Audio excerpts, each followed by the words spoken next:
St. John Baptist Parish Council Finance Committee meeting, Tuesday, May the 22nd, 2018. Meeting called to order. Could you turn off all electronic devices? Have anybody have public comments? Okay, call the roll. Lennox Madden. Here. Kurt Becknell. Julia Remedy. Here.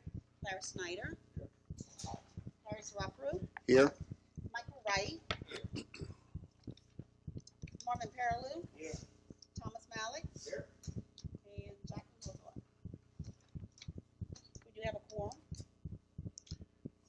Okay, could we turn off all electronic devices? And we have a 2-minute period for public comments. Anything on this agenda item? Okay, the first item we have is Mrs. Jean Stewart, bid opening, bucket truck. Good evening, Council. There was one bid for bucket truck from LTAC Industries from Creedmoor, North Carolina for $137,440. Administration recommends that this bid be taken under advisement. Okay, we heard from administration. No, any discussion? A motion from Mr. Becknell. I have a second by Mr. Paraloo.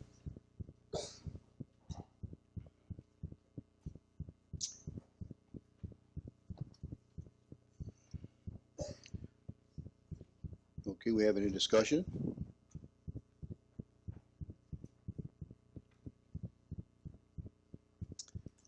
Okay, there's no discussion. Use your lights.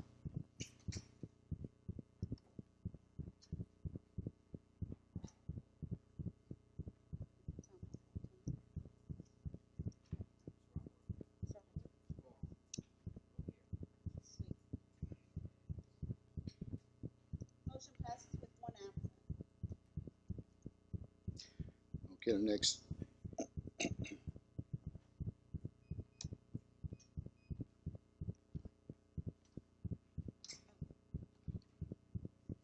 That passes 8 in favor with one absent. Okay, the next item we have is Mrs. Jean Stewart, bid opening, membrane filters for reverse osmosis unit. There were 3 bids for membrane filters for reverse osmosis unit. LG Chem from Torrance, California, $369. Hydronautics from Oceanside, California, $425. And MPW Industrial Water Services from Hebron, Ohio, for $675. Administration recommends that these bids be taken under advisement. Okay, we heard from administration. Motion from Mr. Snyder, second on Mr. Madair. Any discussion?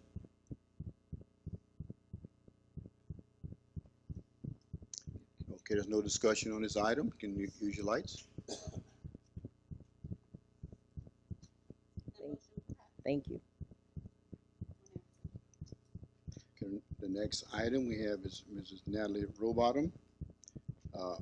Authorization to terminate the agreement with Royal Engineers and Consultants, LLC, for disaster recovery project management consultant services, effective March 31st, 2018, in accordance with the RFP, and advertise a request for proposals for the conclusion of the Hurricane Isaac Community Block Grant Program. Okay, we want to take that off the table to discuss it. Make a motion to remove it from the table. Okay, we have a motion from Mr. Madair and second by Mrs. Ramade to take the item off the table. Yeah, For discussion. For discussion. Okay, Mr. Madair, you have the floor. No, you got to vote. Okay, use your lights. That's 8 in favor with one absent. Okay, I think I would like for legal to give us an update on what we have concerning this particular item. Keith Green Jr. with the District Attorney's Office. With respect to this item, as well as the subsequent item, although that may be out of turn at the moment, but the update from legal will be exactly the same for both. On May 7th, 2018 at 11:50 a.m., our office spoke with Mr. Ed Legnon at the Louisiana Office of Community Development regarding OCD's position on the current contract the parish has with Royal Engineering for administration and closeout of the parish CDBG program and the corresponding request for proposals that the contract was awarded to Royal. The following day, on May 8th, 2018, our office had a conference call with 4 personnel from Louisiana OCD. Participating in the call from OCD were Attorney Dan Reese, who's General Counsel for Louisiana OCD, Eddie Legnon, Director of Finance and Administration, Sandra Gunner, who's the Director of Outreach and Training, and Attorney Kristen Parnell, who's a staff attorney for OCD. Our office requested this call specifically to get some clarity from Louisiana OCD regarding certain assertions and statements that were made by Parish President Rowbottom, that one, Louisiana OCD recommended that the parish terminate the existing contract with Royal because the contract term was non-compliant with the RFP guidelines, as evidenced in the minutes for the February 27, 2018 Parish Council Finance meeting, and with respect to Louisiana OCD being unwilling to work with St. John the Baptist Parish with respect to new grant program dollars that will become available because they are a named party in the Edward Jackson EDR Construction LLC lawsuit. On the May 7th and the May 8th calls, Mr. Legnon advised our office of the following: that one, at no time did OCD advise parish administration that the contract with Royal was invalid, nor did they recommend the parish administration to terminate the existing contract with Royal because the contract term was not compliant with the RFP guidelines. And secondly, Louisiana OCD only advised parish administration that any work performed by Royal in year 6 of the contract would not be reimbursed because that contract term is non-compliant with the RFP guidelines.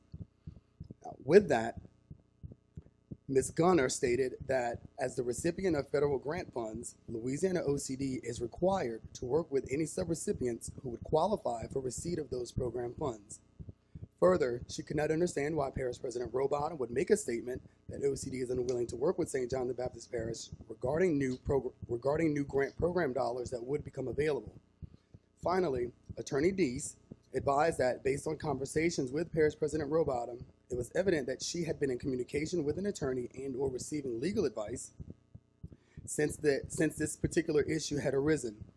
In a February 8th, 2018 email, Ms. Gunner specifically told the Parish President Rowbottom to please check with your legal counsel and advise. This is with respect to the RFP guidelines as well as the year 6 of the contract.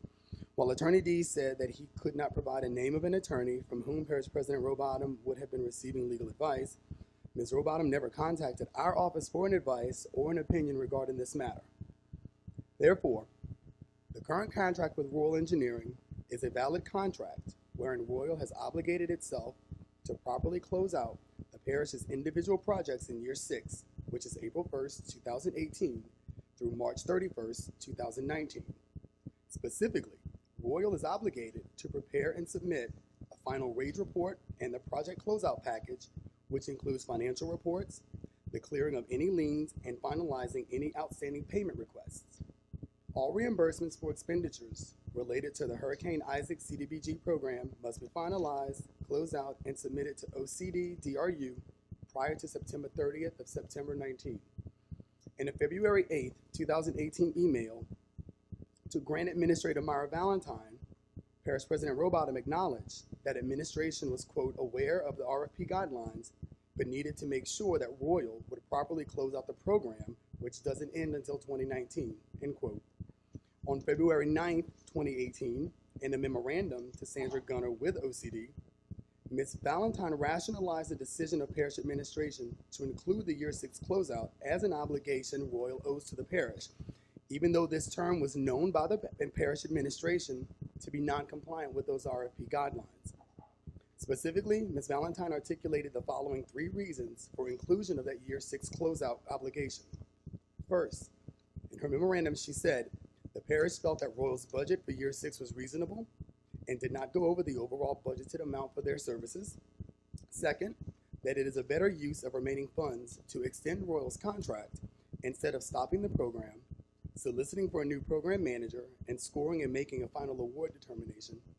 And finally, that we, the parish administration, were not confident that we could find a program manager who could manage the remaining projects for what budget we have available for the program management.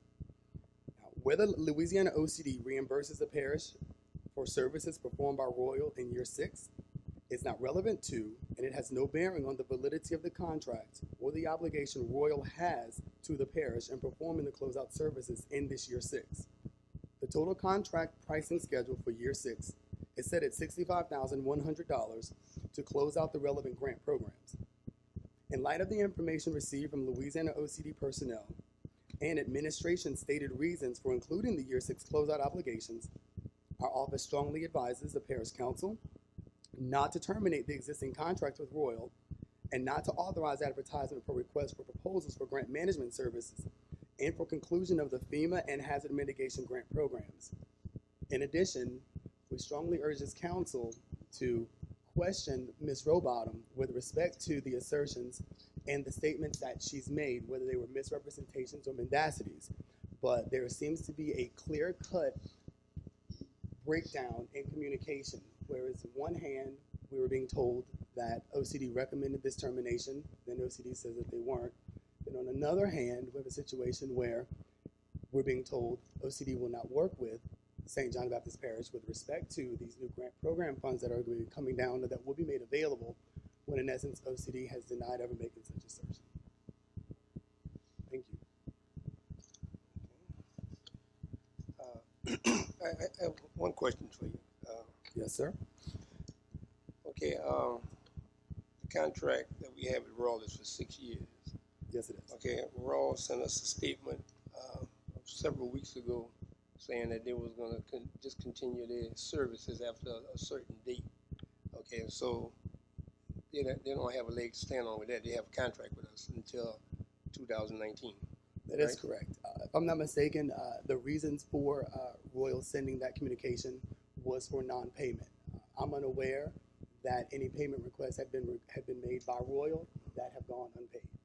Now, specifically in Ms. Valentine's memorandum, she did indicate that the monies for Royal in year 6 were already budgeted by administration. So obviously that means, at least in my opinion, that the monies are available, the monies are there, and the monies were allocated from parish coffers for those services.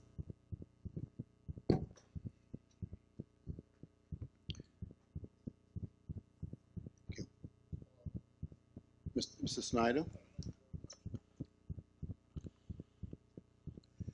So, Mr. Green, let me get this straight here. And not only myself, but the public, the people that we represent. If Royal contract was for 6 years and stayed 5 years, does that mean that we possibly paid them the total amount of money we're supposed to pay them for their contract?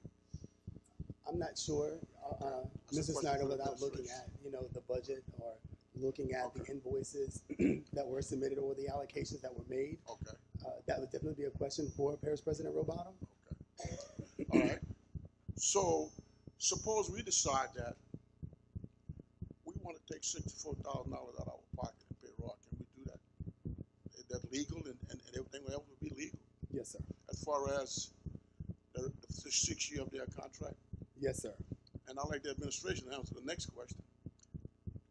Why haven't we tried to do that so at least we can get the people that we're working with here, get them in their homes and get their homes straightened up? And I'd like the administration that why haven't you come to us with that? Try to find $64,000. I think that's the amount we got owed for the 6 year, am I right? Or in that area somewhere? I think it's $65,100. $65,100? I'm sorry, that amount is not correct. Okay, but how much is it? Yeah, and I'm not at liberty to speak as far as what the amount is, especially if we go out for RFP. So if I put the amount out there, then whoever is going to bid or submit a proposal will know what the amount is remaining to submit. Well, however, it is not that $65,000. you've already said you're not going out because you don't have the money. The little money you got left, nobody's not going to do the job for that. That's a statement the administration made. So why we can't know or the public can't know how much that amount is?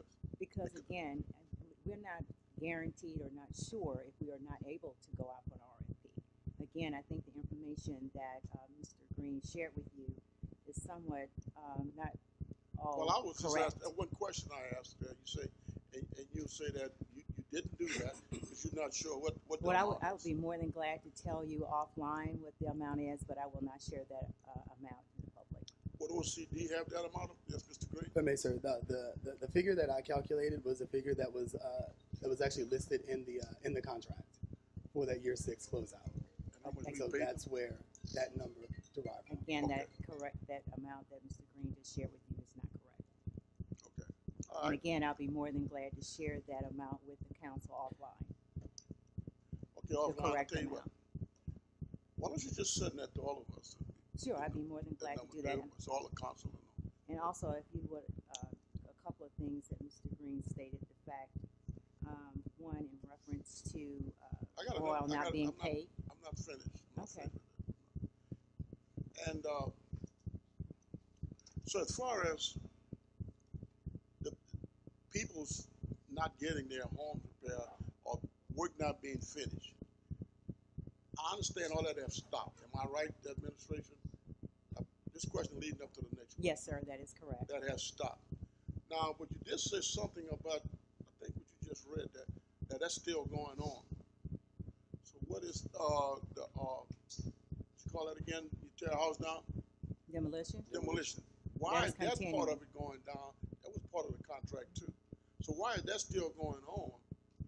And the repairs of people like putting the door up, putting the window in, not going on? OCD presented to administration regarding a new policy, which is called duplication of benefits.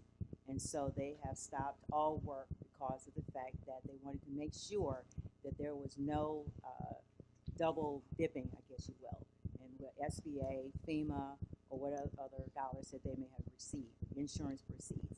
So they stopped all work until we come up with a policy and a process to make sure that those individuals did not have duplication of benefits. So that's where we are, and that is the reason why the work has stopped. It has nothing to do with the fact that Royal hasn't been paid. They were paid in full last week for all the services that they have rendered. In regards to the 6th year, those they have not been paid for the 6th year because they Okay. have not rendered those services. Exactly. And because so they the quit. state has been working with administration to come up with a policy regarding DOB, duplications of benefits.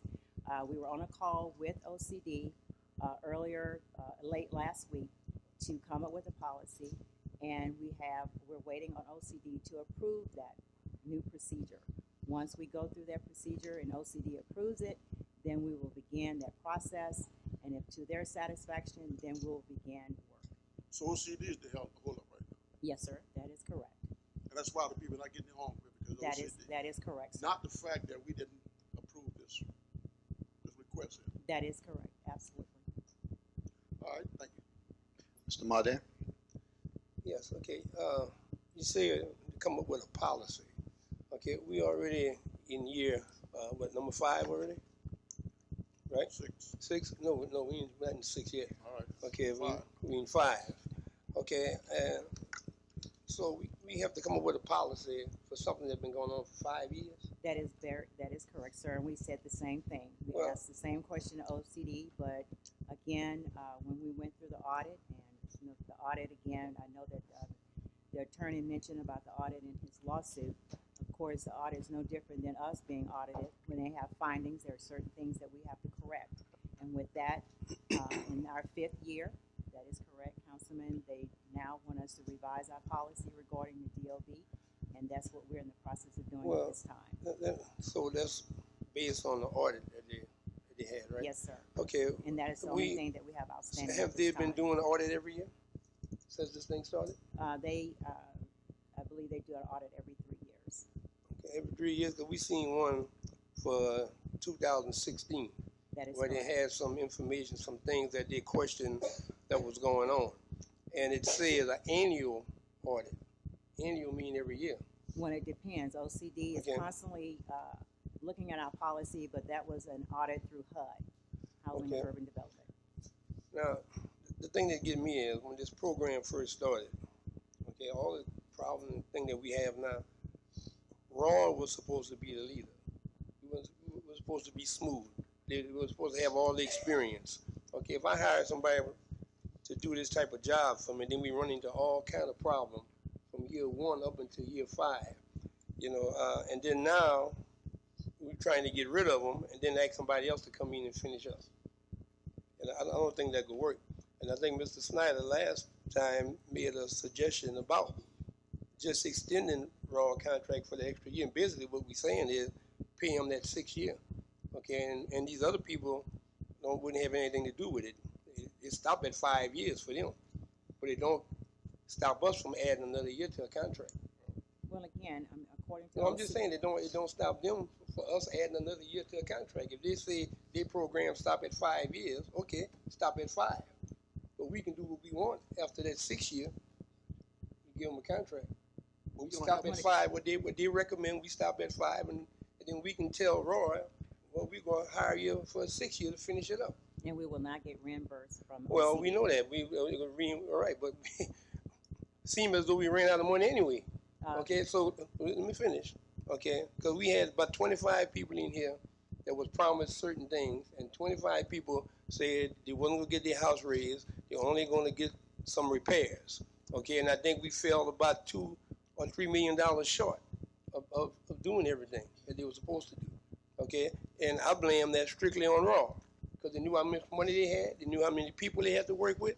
Okay, and their job was to administer that money in the right way, and to hear about duplication of funds. That's what their job was to do too. Not to make sure that we don't duplicate and get to these type of problems where you misuse some money because you duplicated something. That was their job. That what they was hired for. Okay, so it's like anything that they fail to do is their responsibility. Okay, and they should be charged with it. They're the one that should have to pay. Okay, because that's what they was brought in for, to handle the situation, to make sure that we don't run into these things. They were supposed to have expertise, experience, okay, and it seemed as though they didn't. Because now in year 5, we're talking about people that didn't get their house fixed. We're talking about duplication of funds. We're talking about we don't have money. And they were supposed to, they was hired to avoid all those things I just named. Now that Royal is paid, Councilman Mindare, Royal is still working with administration to help us develop a policy regarding DOB. So they're still with us to make sure that all of those components are in place. And they will be with us and to make sure to get this thing straight that they were supposed to oversee. And like I said, they knew what they had, a certain amount of money. Okay, now we got to find out where an extra $3 million or $2 million went. Okay, because it might have went on duplicated projects or duplicated funds. Okay, and their job was to make sure that don't happen. Mr. Green? Yes, sir. I would be remiss if I didn't bring this back to the council's remembrance.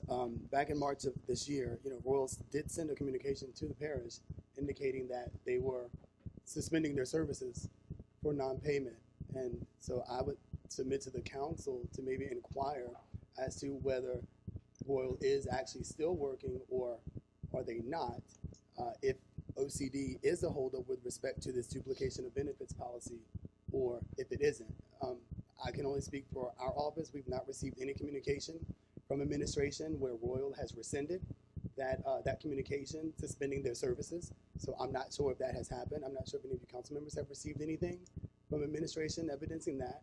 But again, we are here again, and we're hearing that Royal is working with administration. We're hearing that it is a duplication of benefits policy that is being worked on with OCD, and that's the reason for the holdup.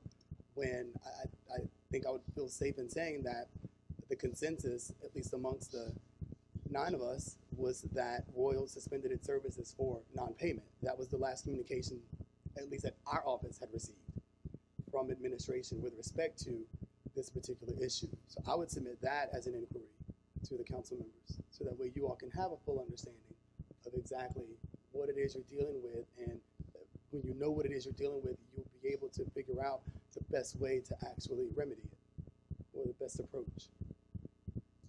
Snyder, and then Mr. Pearl after.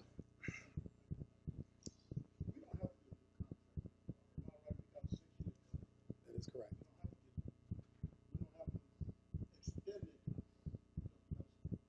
Because we got a, I'm sorry, because we got a 6-year contract already.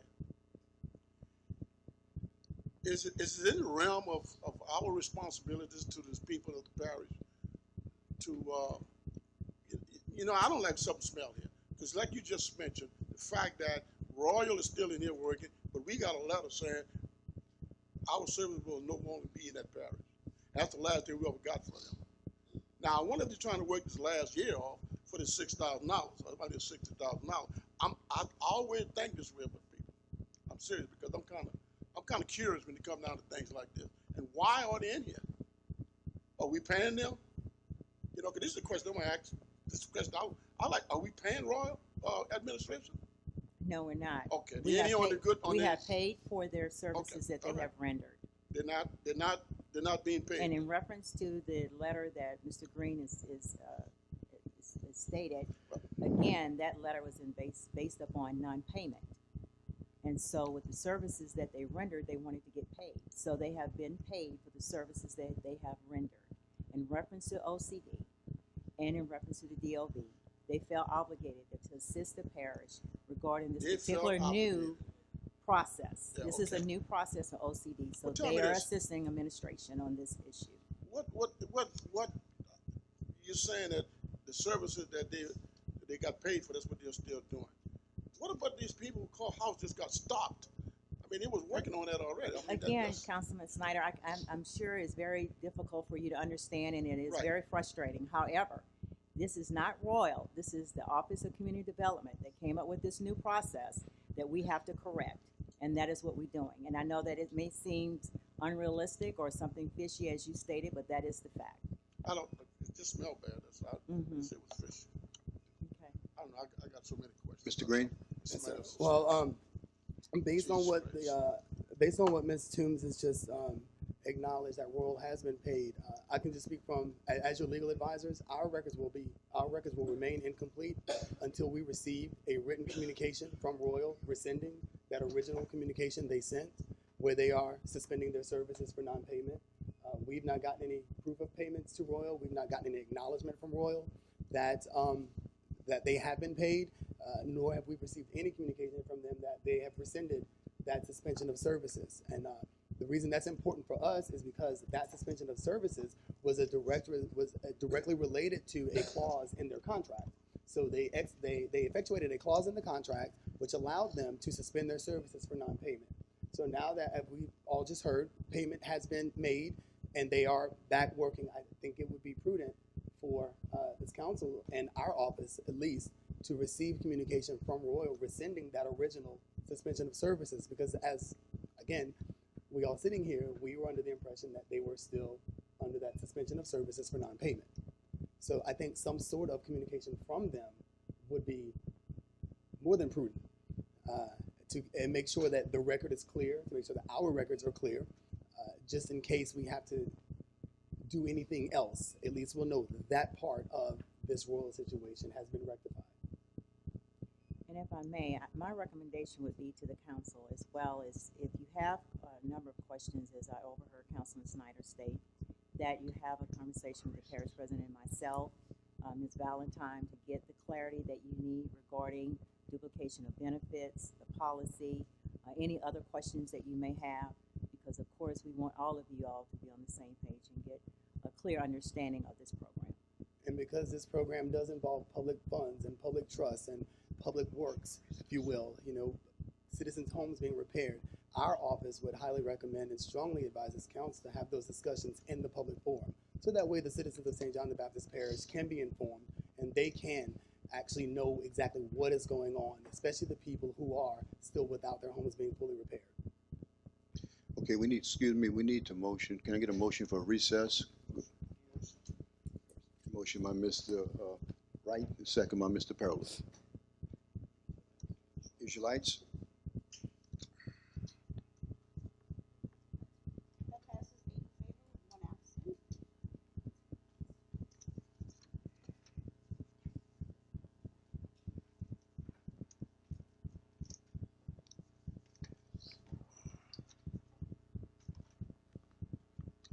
we're gonna go into the regular council meeting, St. John the Baptist Parish regular council meeting, May the 21st, 2018.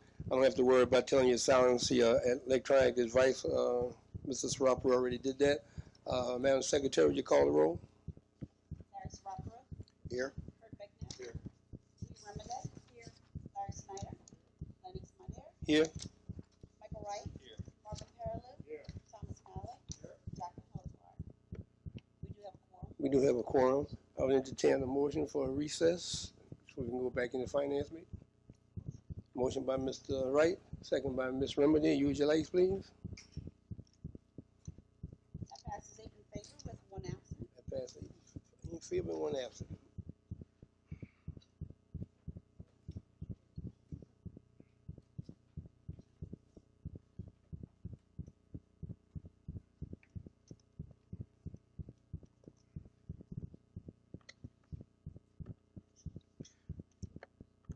Get a motion to go back in session.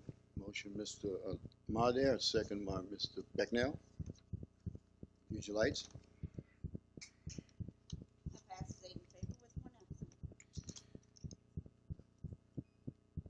Okay, I think, Mr. Perilou, you had, some Yes, Ms. Laverne and Mr. Green. Here's what I'm disturbed about. This item has been on agenda at least about 10 weeks. And I know the DA office has been requesting a meeting with the administration all that time. And from the last conversation I had with this, it was when the governor announced the LA safe over in Harvard that day and said I was going to have a workshop. But I decided not to have a workshop. I wanted to be in a public forum. Michael Wright was there. He know it. I said, well, we're going to decide to have this in a public forum so all the council members can hear about it. And at the time, I did call Pat Forbes' office, and coincidence, the DA office was on the same time with Mr. Legan and Ms. Gunner. So I told Mr. Forbes, I'll just wait to hear what the DA has to, their report when they come back to the council. But what's disturbing to me is, from administration was recommending we terminate Royal's contract, and OCDB didn't want to work with us because of the pending litigation. And what I'm reading here was not correct, because administration never got out to legal, which is the DA's office, for legal advice. I don't know if we got outside attorney, and the council didn't approve that I know of. We didn't get legal advice to look at the RFP process per Ms. Gunner and Mr. Legan and the attorneys. So that's what I'm disturbed about. Like, and Mr. Snyder said he smell a fish. It's stinking in that to me. We should have had that discussion, had that meeting with administration. I know Ms. Robottom isn't here tonight, and I'm ready not to move forward on it because she needs to be present. And to say, okay, I'm gonna defend this, what was said from the DA's office, because why would they tell the DA's office something else and then you hear something else? And it's on a conference call, but what I'm hearing from administration is not what's written on this paper. So that's where I am confused at. Something between the DA office and what's going on in Baton Rouge, the truth somewhere in there. If I may, Councilman Perilou, if I'm not mistaken, we sent all the council members the email that we received from the OC. Not emails, meetings. They've been requesting meetings and no meetings have taken place. I even suggested, let's have a meeting. We need to have a meeting to get everybody on one accord. We never had a meeting. No emails, meeting. And that's not what I was saying, Councilman. That's not what I was saying. In regards to OCD and the comment that Mr. Green made, that you all received the email from OCD, a recommendation regarding Royal's contract. We sent that email to you all probably about 2 or 3 weeks ago, I believe, or whenever the time that Parish President wasn't here. You, Councilman Midair, had asked me to send the communications to you and to all the council members regarding OCD's position regarding the contract, and I did forward that to you, all of you, for your review. But And we work with OCD on a regular basis. But according to what they said on a conference call, they told you all or suggested to you all to reach out to your legal. That's what stay is here. They asked you to reach out to legal, not another attorney, Your legal, who represents the Again, parish. that would be a question you would have to ask. Well, the that's what I'm parish saying. president. Ms. I'm Robotham aware is of not that. here, so that's why I'm not ready to move forward on it. Thank you. I'll just wait. I'll just want to put it back on the table until she's here. Yes, I think Mr. Farrell hit it right. In the thing that I asked for, okay, I shouldn't have had to ask for that. Okay, this thing, like Mrs. Farrell said, been on the agenda for 10 weeks. Okay, and I asked for this information 2 meetings ago. Okay, that's something that should have been provided to this council because we're the governing authority. The minute that administration received that information, it should have been sent to us. Okay, and it didn't happen. It wasn't until I demanded that we get something in a written form that we got some of the emails. And the email that I read said that, if I recall it strictly, I don't have it in front of me, I should have brought it. It didn't really say that it wasn't going to get any funds. Okay, if we didn't do what they had to say. But I do know it did say in there, I remember that clearly, that administration need to check with legal. Everything was a possible, was a maybe. It wasn't a definite. Okay, it wasn't a definite answer saying that no, you're not going to get the money. No, you're not going to do that. There was no in it. It says possible, and it says check with legal. So that means it may be a way out of it. And the way out of it I see is stop it at 5 years and just have a contract with Raw for 1 year ourselves and have them have nothing to do with it.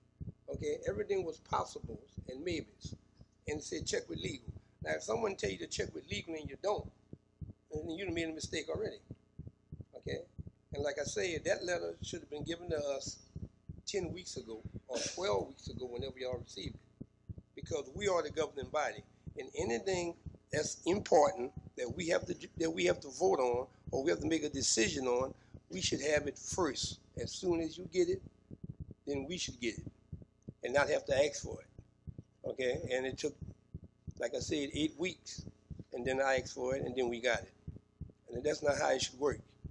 And once again, Royal Engineer, okay, anything that went wrong with this project or anything that we're going to be held accountable for money-wise or people didn't get their house fixed, I blame it strictly on Raw because they was brought here to make sure that didn't happen and that everyone got their house fixed on a timely manner. And duplication of fund, if they duplicated anything with anybody, that's their fault. Because this council only meet twice a month, okay? And administration is in charge of the day-to-day operation of everything that's passed here in this council office. So that's the one who have the answers. Mr. Wright and Mr. Bignell. Thank you. I just want to make a quick comment. At the end of the day, the only one suffering right now are the residents, and this has been on the agenda for a long time. And I'm not going to sit here and try to point the blame at anyone, but our residents are suffering. You know, in the beginning, the problem was we ran out of money. Now we can't even spend any money or get any money in from what we're being told because there's a logistical holdup. And I just want to apologize to our residents because, again, your government failed you. We're supposed to work for you, and that's clearly not happening. So I just want to apologize to the residents because they are the ones that are suffering from this. We can go back and forth all day long, but at the end of the day, they're the ones suffering. That's it. Mr. Bignell. Yes, my words exactly, Mr. Wright. Thank you for those comments because that's, at the last meeting, as you can see, I brought a resident in. And the bottom line, as far as I'm concerned, all this back and forth, is the residents. And you're right, we do owe them an apology because I'm getting calls every day. They're hearing this and they're hearing that. And like I said, I don't want to take sides, but Mr. Laverne, I want to ask you something what Mrs. Snyder said. You say OCD is the hold up right now? Is they doing an audit? OCD in reference to duplication of benefits. That Okay, is so correct. because by suspecting some irregularities or something? That's what No, sir. No, All right. it's again. Well, clear enough. Okay, again, we went through an audit. Okay. There were some findings. We Okay. corrected everything regarding the audit. And then with the duplication of benefits, we have to go back and make sure that the residents' homes that we have prepared and those that we have done 241 Okay. homes that are completed. We have 19 outstanding and 47 under construction. Okay, and it's And still so with those, they want to make sure that there was no duplication of benefits regarding if they received small SBA loan, home insurance, FEMA, whatever the case may be. Once we clarify that and get the approval from OCD for us to move forward and make sure that there weren't any duplications of benefits, then we can move forward. Now, again, regarding the dollars, the money is there, and we can move forward with the program. But the thing of, again, is about duplication of benefits. Because that's what I wanted to reassure. So again, it's not Royal. Right. Okay, it is not Royal, and as I stated earlier, Royal is working with us on this DOB, making sure that we follow the policy. Once we get the approval from OCD with their assistance, then we can move forward. Because that's what I wanted to reassure the residents that the money is there. Yes, the money is people- there. No, I don't recall anyone saying that. OCD has never told us that they weren't going to work with us. They work with us. We are in communications with them on a regular basis. I talk to Ms. Gunner as well as Ms. Valentine talks to Ms. Gunner on a daily basis regarding any issues that may come up regarding this program. As far as the demolition, Mr. Snyder, I think you asked that question earlier. That program has nothing to do with the DOB, so we're moving forward with that program successfully. So again, it's a different elevation, home rehabilitation, small rental, those components that is under the DOB. So, And not even elevation. In some of the elevation cases, DOB does not apply. So do you have a timeline, estimated timeline when OCD will finish the audit? You know, I like, understand that how they long? are reviewing it. We submitted it on last week regarding the new process regarding the DOB. We had a conference call on Friday, and hopefully we will get a final approval hopefully by the end of this week. Okay, because I'm going to close it like this. Like I said, I want to say like what Mr. Wright said, you know, the bottom line is we've been playing with this like about 10, 12 weeks, and to me, the the people whose homes should be repaired. They're the ones suffering right now. So I just hope and pray that we can finish this and, let the residents put their mind at ease, hopefully. And we understand that. We're very disappointed as well, for us to have worked on this program and get to this point where we really supposed to be finished and closing in the process of closing out. But this situation occurred, and so we're trying to correct it. So again, we apologize to the homeowners as well, because we want this program to come to an end and to be at a point where we're closing this program. Okay, thank you. Mr. Marder? Yes, something came across my mind. I agree with Mr. Wright, okay, and I think everyone that's questioning up here is trying to get the best answer to get the solution that we can get these homes repaired. And I understand about the time, it's been a while, some of these people have, but I want to go back to that audit in 2016. Who did that audit? HUD did, sir. HUD did.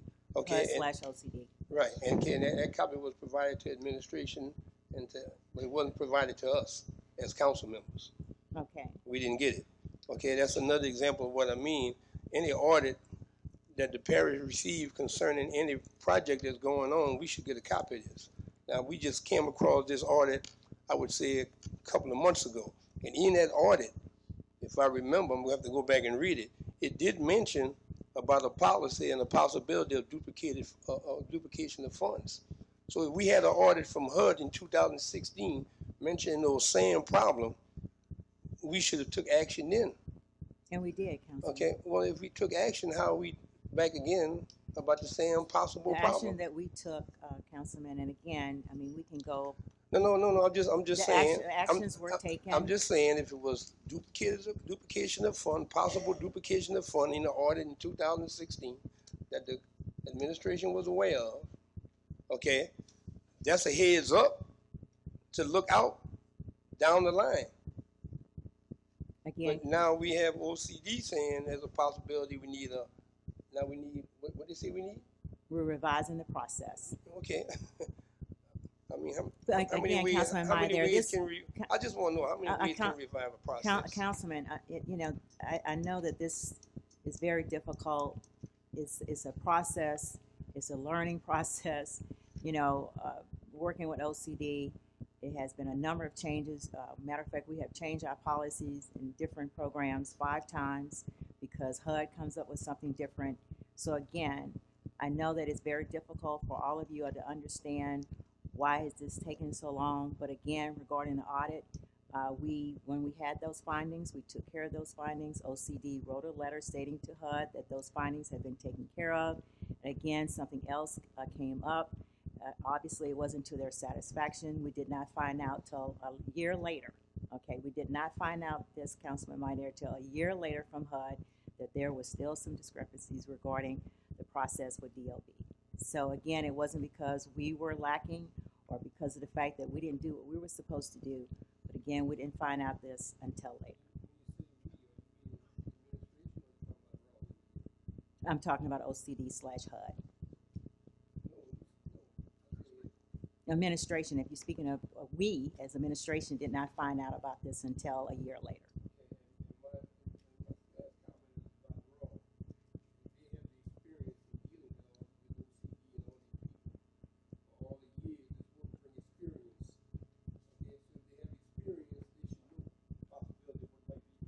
They have experience of what might be coming down the line. That's why they was brought in. That's the only thing I'm saying. They should have been aware of what the possibility of what HUD may do, what OCD may do. Yeah, that's what their job. That's what they was there for, to handle that. And it was supposed to be smooth. Okay, but it's been everything but smooth. And once again, the one who suffer is the resident. Okay. Mr. Pearl? Just quickly, Ms. Toombs, the holdup you said is not that we don't have a project manager, is because they're looking at duplication of funds. That is correct. That is correct. So my next question is, why do we have to go out for RFP? Or can we amend RFP because it's a professional service contract and pick somebody to do it? Because again, we're receiving the guidance from OCD. And OCD recommended that we go out for RFP based upon the CDBG procurement policy. Okay, thank you. Mr. Wright? Thank you. This question's for administration. Has there been a 2017 audit? No, sir, we're still working on the 2016 audit. So And still 2016 audit? Yes, sir. Okay, because I thought we were told that they do this every year. They do an annual audit. I was told, Councilman Wright, that HUD comes visit us every 3 years. That's what I was told. Again, I don't want to put that in concrete, but that's what I was told. I know that HUD hasn't been here every year since I've been here. I know when I came here in 2015, HUD came here in 2016. They provided us with the findings. And matter of fact, we didn't receive that until months later regarding the audit, and which allowed us an opportunity to do what we needed to do to correct those findings. So there's not an annual audit. And so, again, I'd rather not say yes or no. I can get back with you with an answer on that. But I don't believe so, but I can get back with you with assurance, with the correct Has answer. any representative from OCD been made aware of our public meetings and been invited by administration to come speak to the council? Not as far as coming to speak to a council, but they're very well aware. Matter of fact, we had a conference call on Friday, and they asked about where were we regarding the RFP, and we told them that we were waiting on the council to make a decision. Was legal included on that conference call? No, nor were we included on their conference call. Okay, well, I'm going to go back to the original request of the council, and I believe we actually made a direction through a motion. Anytime you guys are having these conversations with OCD, I would have our legal counsel involved. They are a legal counsel, but number two, we want to make sure everybody's on the same page, and I'll stand by that recommendation that you guys get together, you meet with legal, and when you have those conversations with OCD, make sure that they're involved, and make sure that you have some council members involved, so that way we're not one person saying OCD said that and another is saying something total opposite. Get our legal counsel on the same page, get them in those meetings, get them on those calls, so hopefully next time we won't have to wait months before we can find this, maybe some sort of resolution, so we can get projects moving forward for our residents. And Councilman Wright, I would ask the DA would do the same as far as when they have a conversation with OCD, that they would also include administration on those calls. Well, I'm going to speak, and I speak reluctantly, but on behalf of the governing authority, we're speaking to administration. I understand. Get them in on those meetings and those calls. And I believe there was a directive on that. Mr. Snyder and then Mrs. Yes. Houghton. Thank you. Okay, so right now we're waiting on the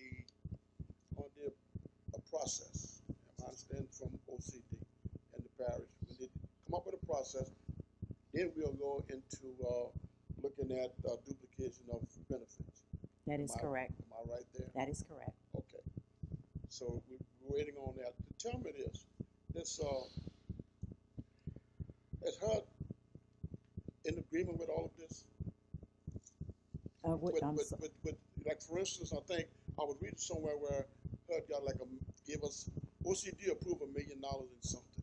Can't remember exactly what it was, but HUD hadn't approved it yet, and was waiting on that. Did HUD give approval on that $1 million we moved from one fund to another fund? We had the OCD, yes. We had to go before HUD, before OCD, before we can reallocate dollars to another program. I understand it. So we went to OCD, and OCD said, okay, nothing wrong with that. But And then we come before the council. Has HUD approved that for us to be able to take money out of one program, put it into another program, so we can finish these houses? OCD, in reference to OCD, if we need to reallocate monies to another program, we go before OCD. OCD then goes to HUD to make sure that we can do that, get their approval from OCD. So has HUD approved? The Or that $1 reallocation, million still sitting there? I'm not understanding what $1 million that you're speaking of, Councilman. Are you speaking of the funds from the small business? Let me read this. Attached is an official notice from Raw Engineer Consultant, LLC, of suspension of their service on April 16, 2018 for a non-payment of invoices. As noted in the February 26, 2018 council meeting, payment for their services is delayed pending approval of an amended action plan. The amendment moved $1 million in unspent funds from one program to the home rehabilitation program to complete as many homes as possible. Okay, the amendment has been approved by OCD, but HUD approval is pending. There should be no issue with the amendment, but the approval process has been underway since December. That is correct. So I would say that the $1 million that you're speaking of, yes, it has been allocated for us to be able to pay Royal and any of the outstanding invoices that we had. And HUD has approved that through OCD. Yes, sir, that is correct. So that money has been spent already. And it's paying outstanding invoices from our contractors as well as Royal. Okay, all right, thank you. Ms. Otor?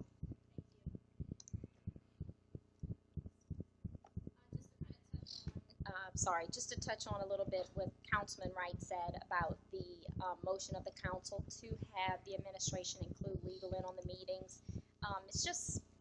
It's like a tit for tat, like when you said, and they didn't include us in on their conference call either. And I find that a lot of this issue and a couple of the other issues that are really plaguing us, if you will, right now, and I'm not faulting you specifically, are because of that kind of, well, they did this, so I'm not doing that. And at the end of the day, the only person or people who suffer are the residents, not anybody sitting up here. It's the residents. So I would just like to, stress upon administration that we have made the directive, include legal counsel in it, because at the end of the day, when there is a problem, they will have to come in and defend the parish, no matter any of the personal feelings. Until the people of St. John Parish change the Constitution of St. John Parish, the District Attorney's Office is our legal advisor. So please include them on any communication so we can be on the same page, so that everybody, all of the intelligent minds are at the table at the same time, and the residents are going to be the ones who will ultimately benefit from everybody at least trying to be on the same page together and working together. And I will be the first to tell you, it's not always easy. I know that. This is the nature of the way that the system is set up, how it got set up 200 years ago, that it is a push and pull sometimes. So I get that. Like I said, I know it firsthand. But if we can at least, for this item especially, because we have residents who are truly suffering. We have residents who are out of their homes. We have residents who have had to come out of pocket to pay for repairs that they were told that were going to be paid. Let's try and at least commit to doing better with this one item. That's why we made, the motion and the directive to say include legal in on all the conference calls, on everything, irregardless of what you all may not have been included on. Let's be the person who includes them in on everything and get them on the same page together.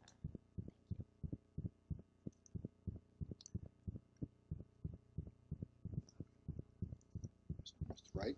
Not trying to beat a dead horse, but Mr. Green, if it comes down to where administration is not doing it, maybe we can look into getting an ordinance that'll have some teeth, forcing their hand by law, whatever we have to do, but this has to be resolved. Very well, sir. If I may, Councilman Wright and Councilman Hotard, respectfully, we have no problem doing as you instructed us to do. I don't think we ever had a problem with any directive that you all had given us. We understand the importance of the 67 homes that need to be completed. We work on this program every day, all day, to make sure that those individuals get their home repaired. We have no problem working with the DA's office. I know I'm in communications with Mr. Green. Mr. Green and I speak. When there's issues, we address it and correct it, and we move on. So I don't think there's any hard feelings here. Again, I just state the fact that we have no problem including the DA's office when we have those communications, and I'm sure the parish president will have a problem with that. And I'm sure, if the DAs would agree that when they have conference calls with OCD or whomever, that respectively, if they would include us. So that's not a problem. I don't think our ordinance is necessary. You've given us a directive and we will fulfill it. Well, I agree, but since the council's given that directive, my question to administration was the last conference call that you guys had with OCD was legally included on it, and the answer was no. So I'm hearing you that the directive is clear, but the directive is not being implemented by administration, and that's why I say if we have to take the force of action of an ordinance, we will do that. We're not going to tell the DA's office what to do. They're our legal advisors, okay? But if we tell the administration and we direct the administration to meet with legal and to include them in meetings with OCD or conference calls, we expect that to be delivered. So I agree. Not sitting here trying to point the finger at either one of you, but at some point when you guys have OCD on the phone, you have to have our legal advisors in on it. And again, the fact that a directive has been given many meetings ago, but yet that is still yet to happen. Right now it's lip service, and it's not your fault. But we have to do better, starting now. And that's the only point I'm trying to make. Mr. Made. Okay, last comment. Like I said, this item been on the agenda for over 10 weeks. Okay, and we go back and forth and talk about it. We all come to the point where we said we want administration to include the DA office on conference call. My suggestion is only a suggestion because we can't give orders. Okay, my suggestion is Mr. Green said one thing that OCD told him, and the administration said something. I think a conference call need to happen soon. Okay, to work that miscommunication out. That conference call need to happen soon. Okay, and I can't say when, but it definitely should be done before we even get close to the next council meeting. So by the time we come to the next council meeting, we can move forward in a positive way to getting things done for the people in the community. Because all we do is go back and forth, he say, she say, and we need to get it done. So that conference call needs to happen soon, real soon. Okay, I'd like to make a comment on this. I know we've been going around with this for a while, and I'm hearing conference calls, but and Mr. Green, if possible, could we probably have a meeting with OCD, Royal, yourself, administration, to get in a room within the next 24 hours and come to a closure of this? The district attorney's office would be more than willing to sit and meet for a conference call, whatever the pleasure of the council. Our goal is really just to give you all the best advice that we can, and the only way that we can do that is if we have all of the information that's available. So we're more than willing. And I want to thank you for keeping us up to date on information as it comes through. It's not a problem, sir. Okay, do we have a motion on this item? We're going to have no action taken on this item. I'll offer a motion to table. Motion by Mr. Wright to table it, second by Mr. Madair. Okay, the next item we have is gas your lights.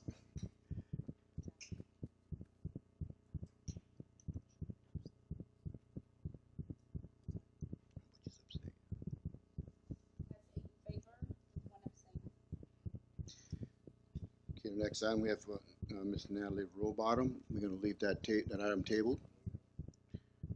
Okay, the next item we have is Mr. Lennox Madair and Mrs. Julia Ramade. Amendment to the RFP for grass cutting and landscaping maintenance services.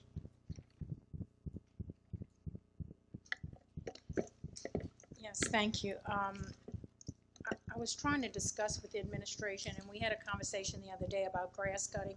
Last year in reserve, we only had grass cut 4 times. I know we've hired some new grass cutters. I spoke with Mr. Verdell, and they're in training right now to be able to catch up with a lot of this grass that, you know, it's been a lot of things going on. We know that right now we're in storm sort of pre-prep, but our goal is to make things look a whole lot cleaner. But one thing I did notice is we do have several contracts in the area, like to say, make sure this road looks nice, this road looks nice. We've established 4 historic districts throughout St. John Parish, and part of that will be for it to look cleaner and nicer and more inviting, and we're going to ask the businesses to step up.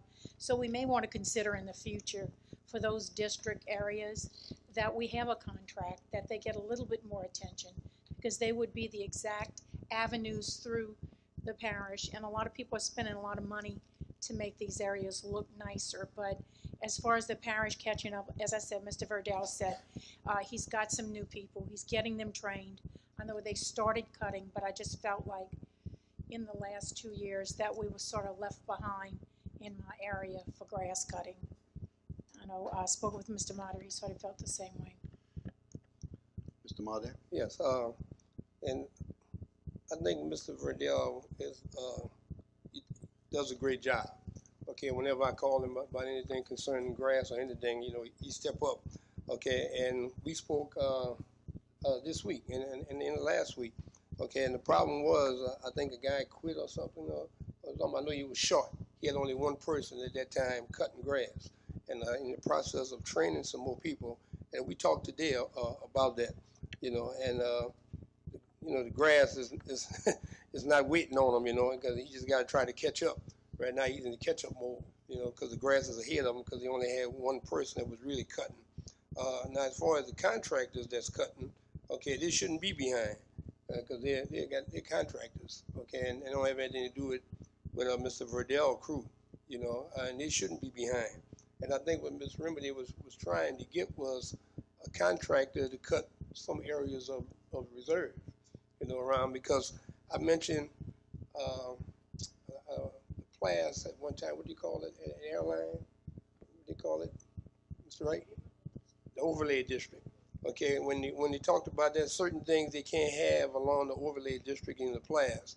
And at that time, that was several years ago, I said, well, what about the historical River Road?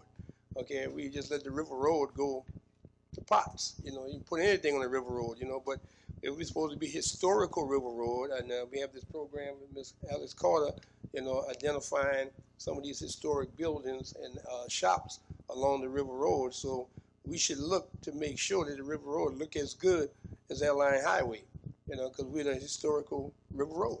Okay, in fact, we was the main road before you had the airline, because the airline, all they had was the airline, a bunch of sugar cane. Okay, so now we need to make sure we take care of the River Road. Okay, historical River Road. Okay. Any more suggestions on this item? Well, I think at this point, I would like to see I'm sorry. I just wanted to, as Mr. Verdell said, his people just got online. He'd like us to give him some time to see what he can get done with these new workers. So I think we need to be patient at this time and see what can come out of that. Thank you. Mr. Snyder? Is there any particular properties that we're looking at on River Road or what? Or just, I'm just trying to figure out historical River Road. I thought it was on the West Bank. No. No. That's what I thought. No, the West Bank. What areas we got that might need to be trimmed up? Well, I can just tell you like this. Okay, we have some lots, and they keep that cut. Okay, but along the River Road, like around, I think, now that was a couple of years ago, the workers actually came down the River Road and cut around the stop sign, the street sign, you know, and stuff like that. You know, and they haven't been there in a while. Okay, when the grass growing. Okay, things like that. You know, the River Road should look sharp and clean and cut. You know, and that's what we're talking about. Okay, But as far as the individual lots, they cut that. You know, they cut that. You know, but I mean, like I said, it was maybe 2 years ago, maybe 2 years, because when he was cutting out there, I went out there and brought the guy some water and some cold drink. You know, because if I see him cutting like that in that heat, I do those things. You know, so. But I've saved a lot of money the last 2 years because they haven't been there. Well, I know on the West Bank in St. Charles Parish, I know they actually get on the sidewalks and aid the sidewalks and things like that, and stop sign, like you said. I've seen them do that lately. Well, just one. He's mentioning sidewalks. We do have sidewalks. We just don't see them all. Some of them are uncovered, some aren't. But just sort of to like clean it up to make it look presentable, like the entrance to West 10th, the entrance to Central on both ends, to the Martin Luther King Boulevard too, just to make it look like you want to turn down those streets. And I just want to say one other thing. Mr. Marder? Concerning those sidewalks, I spoke to Mr. Gidrick, Chris Gidrick, about finding some money for us, you know, to do basically what they did on the West Bank, was raise those sidewalks back up. Okay, because as a little kid, I used to walk those sidewalks, you know, to go to the store and everything. And if you pass along the River Road, especially from Our Lady of Grace, I used to walk from Our Lady of Grace all the way down to Altman on the paved walk. Okay, if you start walking on the paved walk, you're gonna start by OLG, then you're gonna get off because the paved walk go underground, then they pop back up in a certain area, and then they go back underground again. You know, so I'm looking somewhere down the line to get all those paved walk redone or raised up, you know, from East 30th Street all the way back through the historical district, you know, because I mean, can you imagine how nice it would look if the paved walk was back to the original level? You know, it'd look nice. Somewhere for people to walk. I just thought that's what we did the levee for, you know. Well, to walk around the levee. Everyone can't get on the levee. That's what I thought. Okay, everyone can't get on the levee. I mean, why get on the levee? I can hit the paved walk too. I walk on the levee if I want to go work out, but if I want to go to the store, I'm not going to hit the levee and walk all the way down to the store, then jump across the ditch. And Mr. Marder and Mrs. Ramadair, you're on target with those items, and not just Public Works, but we have the Pontchartrain Levee District and the Lafourche Levee District that's responsible for some of that grass also. And I think Mr. Kendrick, he tries to keep up with them as much as he can. And I think we need to look at getting administration to come up with a schedule for Mr. Kendrick and the two levee boards on the East Bank and the West Bank of the great historical district of St. John Parish on both sides of the river, Mr. Snyder. But we have the river roads on both sides of the river. But yes, I think, and also having to go into before the grass is cut, have a picture taken, and after the grass is cut, have a picture taken. We make everybody accountable, not just Public Works, but everybody needs to be accountable. So I think that's a great idea, and I'm behind that 100%, whatever it's going to take. Any more questions on this item? Okay, the next item we have is Mrs. Jean Stewart and Mrs. Bailey Rebo. Can we just, I'm noticing now that it's an amendment to the RFP. We need to vote on something here? Or we're just requesting the administration to do that? Jackie phrased it that way in case we felt we could take action. Okay. Okay, we have Mrs. Jean Stewart and Mrs. Bailey Rebo. Authorization to award the mass communication system to Blackboard Connect Incorporated. Thank you. Good evening, Council. Blackboard Connect Inc. was ranked first out of 4 firms evaluated by the Source Selection Committee. This system allows for dissemination of emergency and non-emergency information to over 46,000 residents and businesses. The contract is for a term of 4 years at an annual cost of $47,500 and will be funded through allocations from various departments. The contract document was sent to legal counsel for review, and administration recommends approval. Okay, get a motion. Ms. Sortori, second by Mr. Wright. Use your lights. And hold up, Mr. Snyder. Mr. Wright had a question first.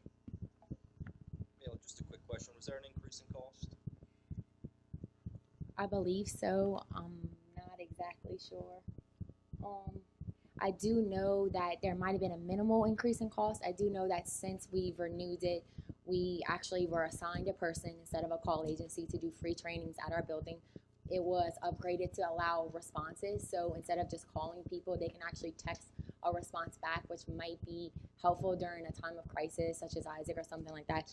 We have the survey feature now, so instead of just calling the system, we can actually send out surveys. How do you get your information? What roads would you like to see done in your district? We have the ability to do that. I know there's a lot of things that upgraded from 4 or 5 years ago when we renewed it, so I'm definitely behind. I don't think it was too much of an increase. And I like to hear that. I mean, it's a great system. It's by far been better than what we've had in the past. Are we going to do any public outreach, just educating them on the new features? Yes, I'm actually going to start a campaign. Obviously, we're not even in hurricane season yet, and we're seeing some things, so it is important that our residents are signed up and that they know all the capabilities. I don't want someone to learn things when they're trying to get rescued. So I will be starting to put some information out so that they know the capabilities of the system and can utilize it. Thank you. Mr. Snyder? Yes, sir. Have you got anything back from legal yet on the contract? Did you look at it? I believe Keith looked at it and had some suggestions. Okay. You read, Keith? Thanks. Okay, any more questions on this item? Use your lights.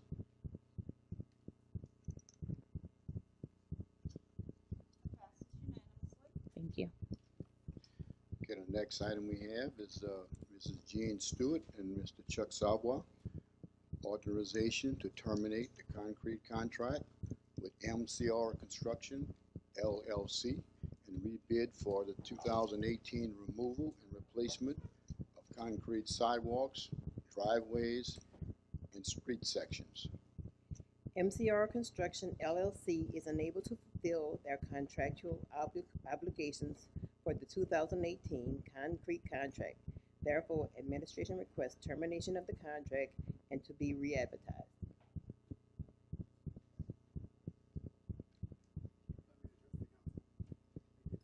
If you look at your legal reports, the first paragraphs were that first paragraph in the legal report shouldn't have been there, but the rest of our report remains the same. So if you guys could just disregard the first sentence, you can just disregard that. But then starting on May 22nd, 2018, that will be the extent of our report. Thank you.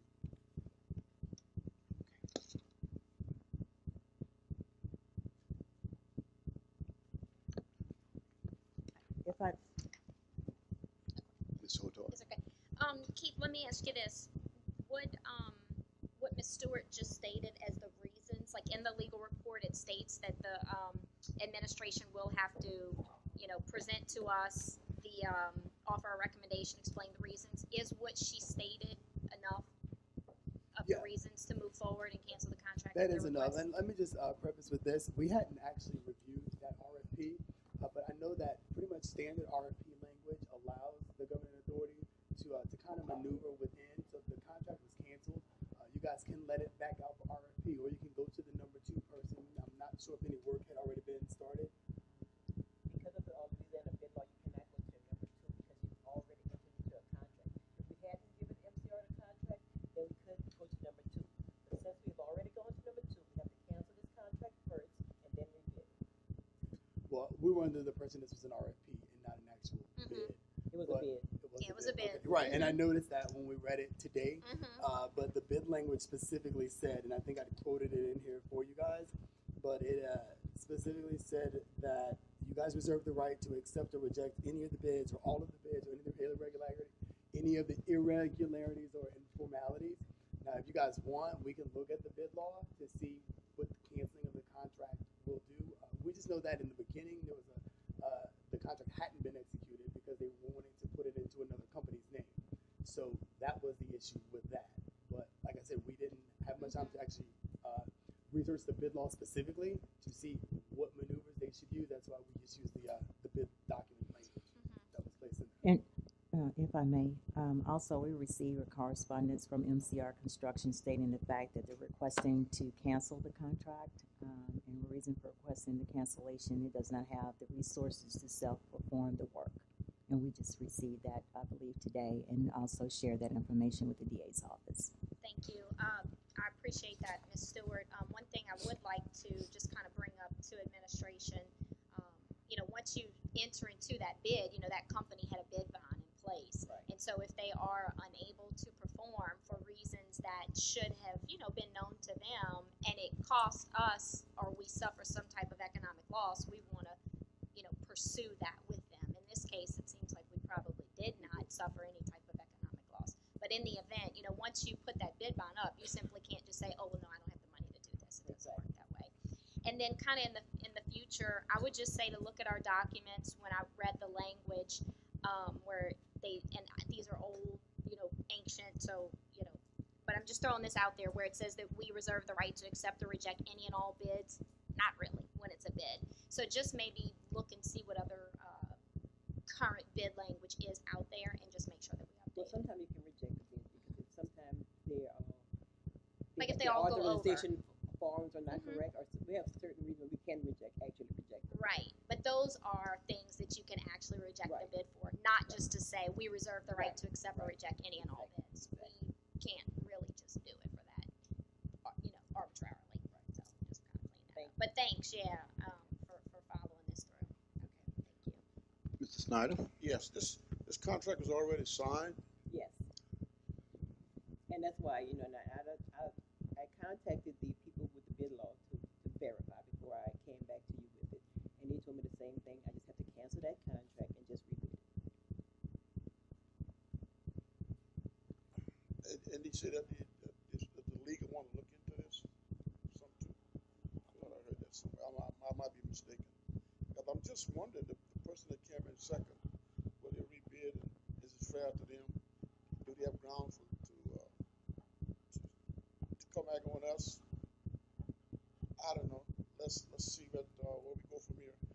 If they had signed the contract, so I would imagine just nullifying the contract would be legal enough for us to go back out for rebid.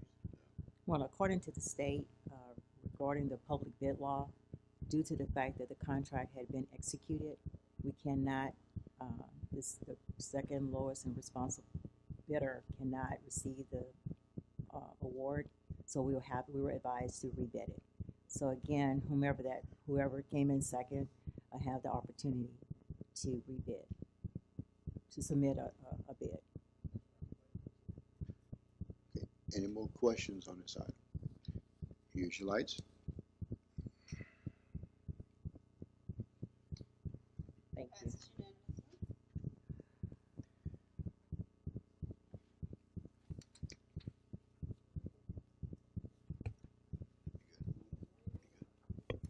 Okay.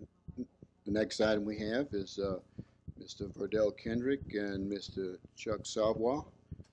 Authorization to execute the certificate of substantial completion with Barrier Construction Company, LLC, for the 2017 road improvement plan. Good evening. This project has been deemed substantially completed by the parish engineer and the public works assistant director. Administration recommends approval. Motion by Mr. Perilou, second by Mr. Becknell. Discussion? Use your lights. And motion passes unanimously. Okay, the next item we have is Mrs. Stacy Kadar. Authorization to renew the parish's workman's compensation policy with LWCC through Riverlands Insurance Services Incorporated. Thank you and good evening, Council.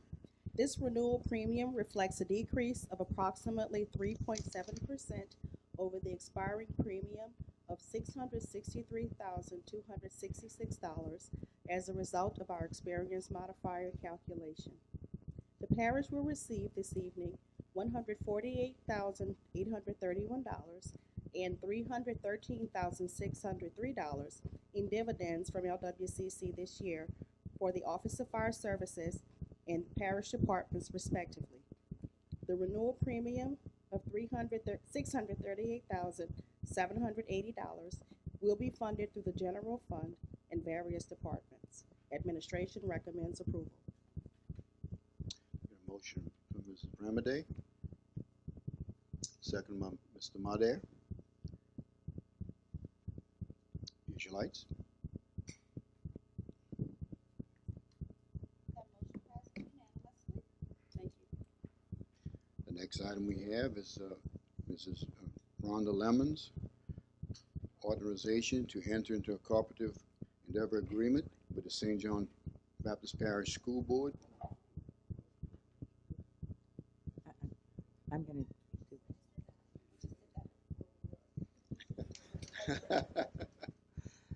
The St. John Baptist Parish School Board to provide transportation for the summer feeding program. I'm sorry, Ms. Lemons wasn't feeling well, so I'll read it for her. This agreement provides transportation services for the summer feeding program. It is funded through the Nutrition Division, Louisiana Department of Education. The agreement was reviewed by legal counsel and determined to be legally sufficient. Administration recommends approval. Motion by Mr. Madare, second by Mr. Perlew. Any discussion? Use your lights.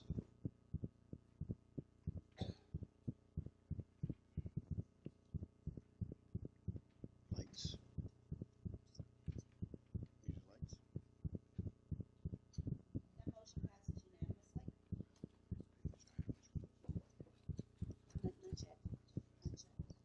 I need to go back to Authorization to terminate concrete contract with MCR Construction. There's no one first. Motion. okay, we need a motion for a motion by Mrs. Hotard and a second by Mr. Perlew. Use your lights. That motion passes unanimously. I'm sorry. Thank you. Which one was that? Oh, okay. Thank you. Motion to adjourn. Have a motion by Mr. Perlew, second by Mr. Wright.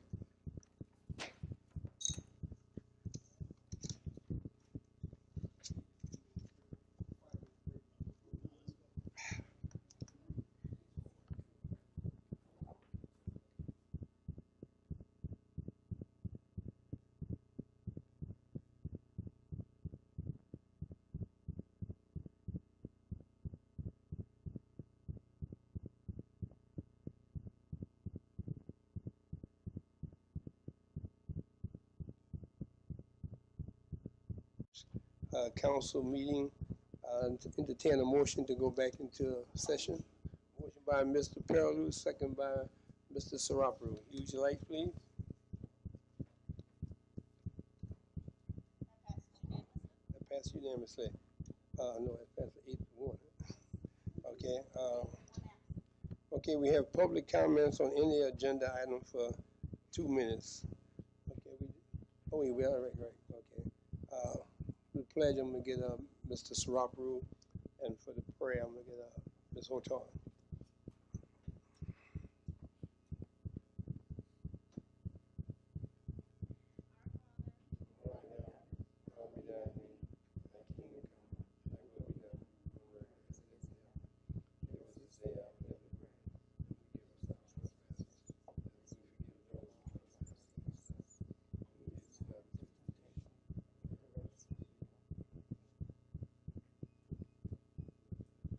The flag of the United States of America, to the republic for which it stands, one nation, under God.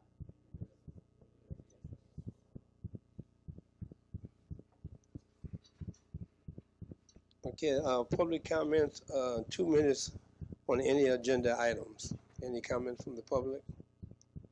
Okay, thank you. Moving on,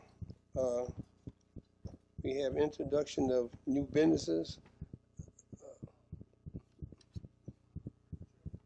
Yes. I'm looking for, I'd like to move someone up in the agenda if it's possible. Is Ted here? John? He's not out there, I don't think. Okay, no problem. Okay, just move on. Forget about it. Yeah, forget about it. Okay, first on the agenda is Mr.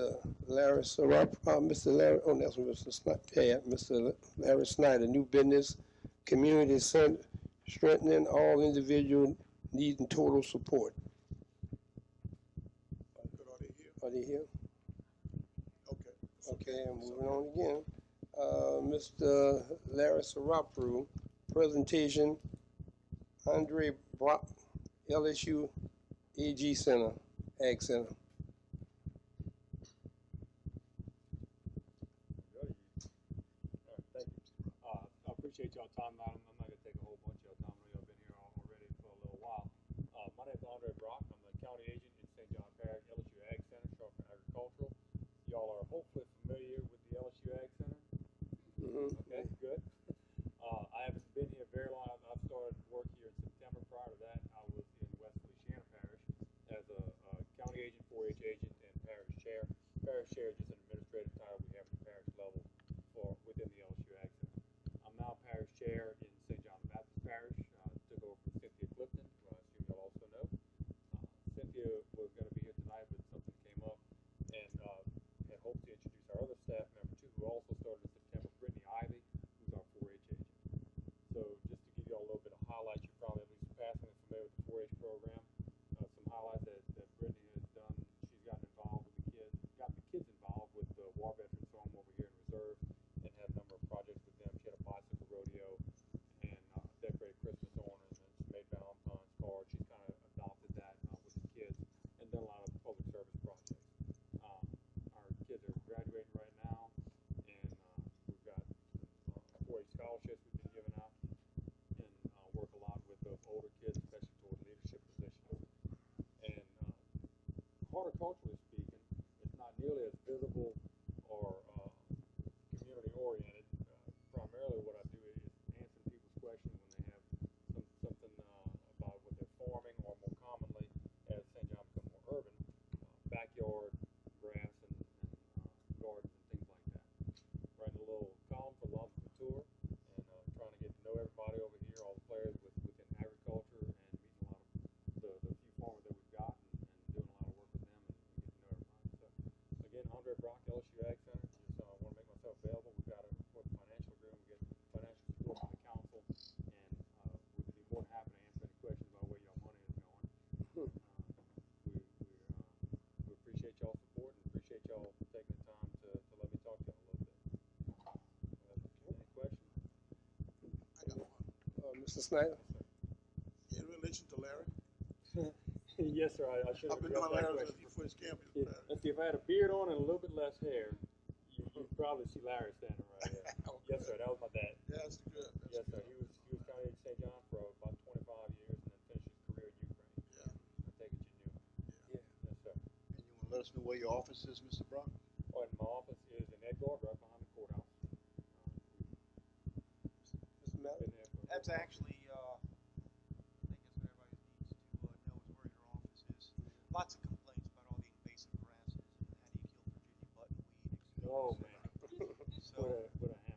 So, with a hammer. well, I'll expect to see you in my front lawn tomorrow with your hammer then. Thank you, sir. Yes, sir. Any further questions? Okay. I would also Thank- like to say that we're appreciative of Mr. Brock because he works with us with public safety. He works very closely with animal shelter, and especially if there's a prospect of a storm of some sort, he's in our ELC assisting us with either cattle or livestock or whatever else with our director of animal shelter, as well as with Mr. Peralou in the ELC. Okay. So thank you. Thank you, Mr. Brown. Thank you. Thank you. Okay, next on the agenda is Ms. Natalie Robino, Stacy Cato, Vincent Rollo, Louisiana Workers' Compensation Corporation, presentation of dividends check. Let me give out some paraphernalia first, if you will.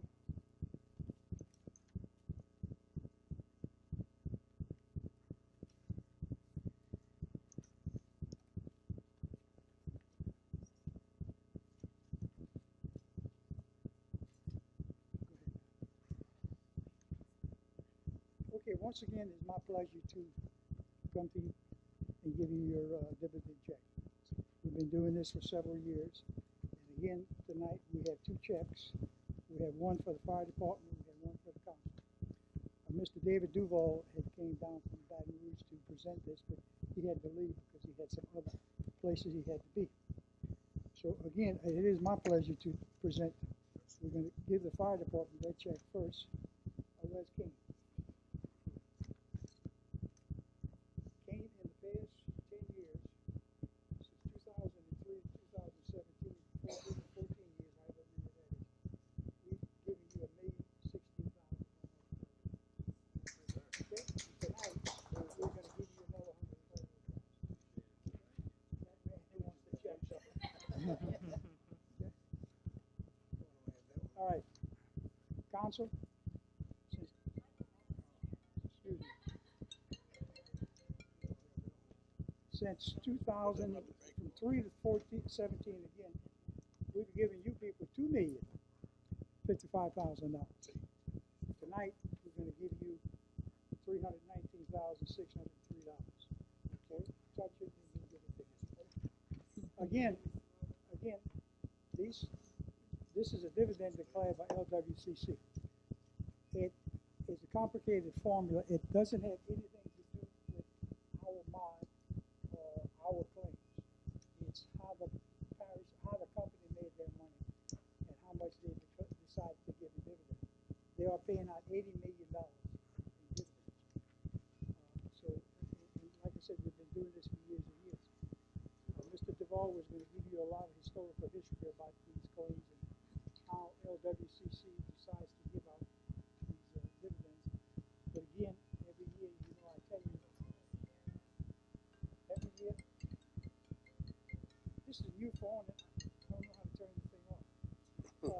Again, every year I tell you the only reason why you get dividends is you got to go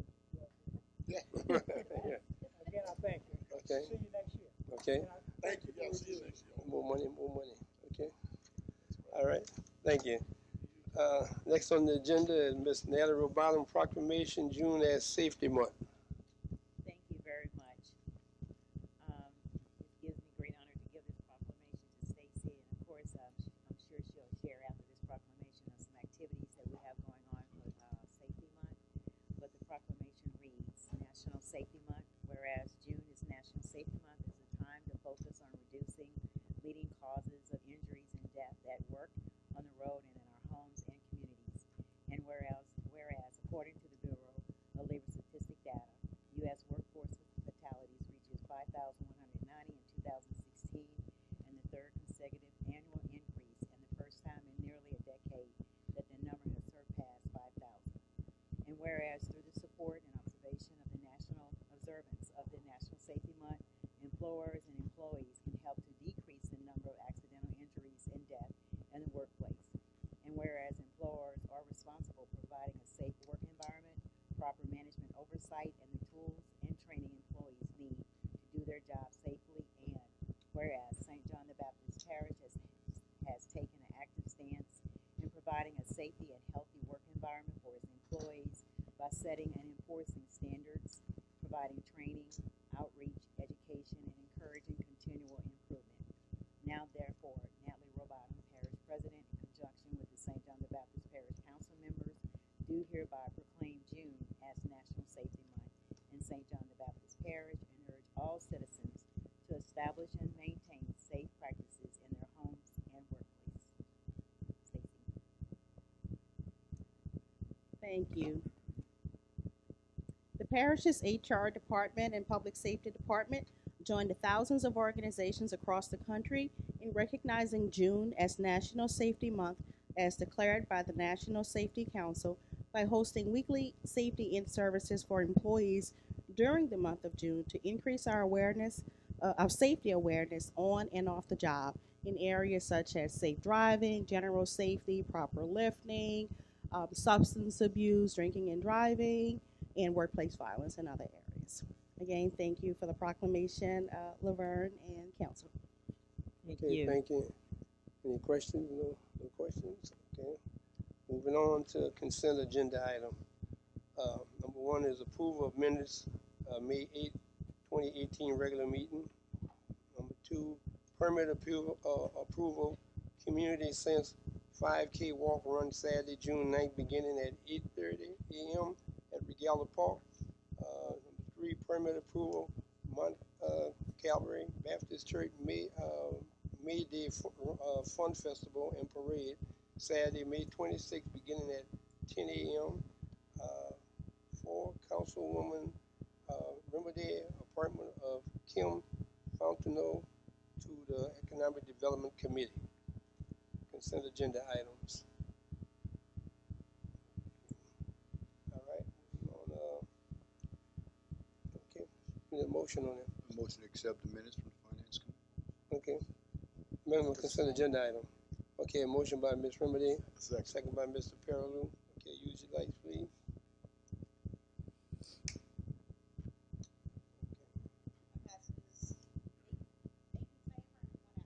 Eight in favor and one absent.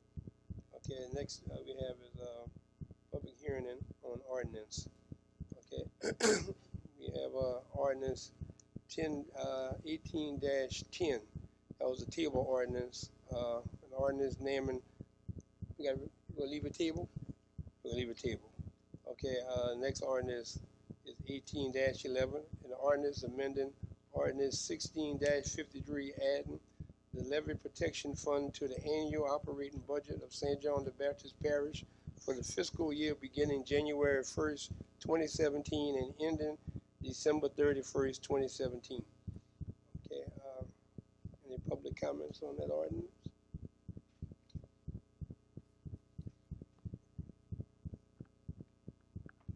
How y'all doing tonight? Warren Torres, lifelong resident of St. John Parish. Why would we want to take a fund that's for levy protection and put it in the annual operating budget of St. John Parish? And Mr. Snyder talked about a fish. Yeah, I think this is just an opening to get their hands on this money that's supposed to be dedicated for the levy protection. When this administration can take $700,000 out of recreation fund and the lighting fund and make a recreation budget, and when they can take the 2 fire department tax and combine it together, I think y'all just opening a can of worms. So please don't let this be a no questions asked, unanimous vote. Thank y'all. Ms. Hotel? Thank you, and I'm sure Rob is going to give us some information on that. He can answer that question. The levy fund itself was never adopted into the actual St. John the Baptist Parish budget. When the ordinance or the millage was passed last year, it was never included in the budget. So basically what this does, this allows us just to operate the budget itself. The millage is very clear that the funds can only be utilized for the levy protection. There is a separate checking account that is set up with Capital One. All the funds and all the revenue that's obtained from the millages are put into that account and can solely be used just for levy protection. So this is not an authorization to utilize it across the board. This is just to adopt the actual budget itself, the levy fund, into our overall budget. Okay, Ms. Hotel? Thank you. And just to clarify on that so that the public doesn't misunderstand, when you say that the money can only be used for the levy protection, that's not totally accurate. The way that it actually read when it went to the people, it included drainage, if you will. So I don't want there to be an expenditure at some point when I'm gone or anybody's gone and they say, oh, it was stated it could only be used for levy protection. It Yes, actually can be used on. Yes, ma'am, that's correct. Thank you for the clarification. Thanks. Okay, any more questions concerning that? Mr. Mallett? Yes, sir. This is, just for the record, there's some people I spoke to. How much of the money that has been taken from this millage has been spent so far? $0. Yes, okay. But your intent is to spend it strictly on levy protection? Per the law itself, that's all we, that's what Councilwoman Ozark said is all correct. Yeah, I know. We cannot spend it on anything else. Yep, thank you. Okay, Mr. Snyder? So, the only reason for this is so we can have it in our budget. That is And correct. we can account for it in the budget. Yes, sir. It's The a form. public can look at the budget and see it there. That is correct. It's a formality that It's a should have formality. that we should have done possibly last year, but because it was adopted in the middle of the year, it just wasn't. Good. Okay, so basically it's line item in the budget, levy fund. That is correct. Okay, and any money coming out of that line item would have to be spent on the levy. Yes. Right. Okay, I think that's what they're concerned about, that it's not gonna be money that they can just use for anything. I think they explained that clearly. Okay, any more questions? Okay, Okay, a motion by Ms. Remedy. Need a second? Second by Mr. Snyder. Okay, use your light, please.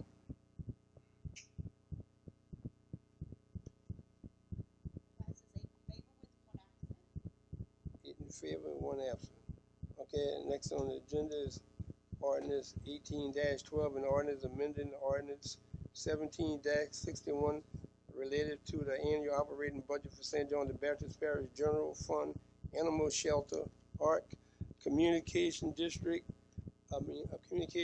Community Center, Criminal Court, Department of Health and Human Services, Economic Development, Office of Fire Services, Health Unit, Ike Gustav, CDBG, Hurricane Isaac, Juvenile Detention, Public Safety, Public Work, Recreation, Sales Tax, District, Senior Citizens, Street Light, Mosquito Abatement, Wastewater, Utility, Parish-wide Sewer Construction, 2009, 2010, 14, and 15, bond issue, and the 2015 sale tax bond for the fiscal year beginning January 2017 and ending December 31st, 2017. Okay, any comments from the public? Okay, no comments from the public? Okay, the motion, you want to explain something? Okay, any questions concerning this? Okay, a motion, obtain a motion. Motion by Mr. Perlew, second by Mr. Becknell. Okay, use your lights, please.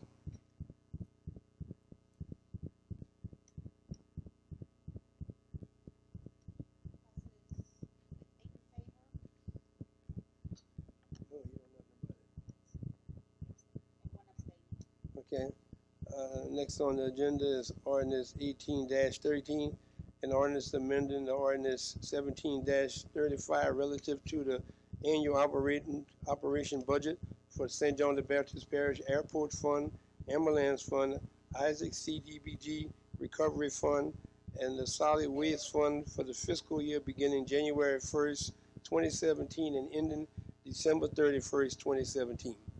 Any comments from the audience? Okay, any comments from council? Okay, entertain a motion.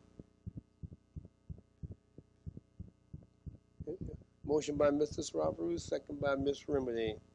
Okay, use your lights, please.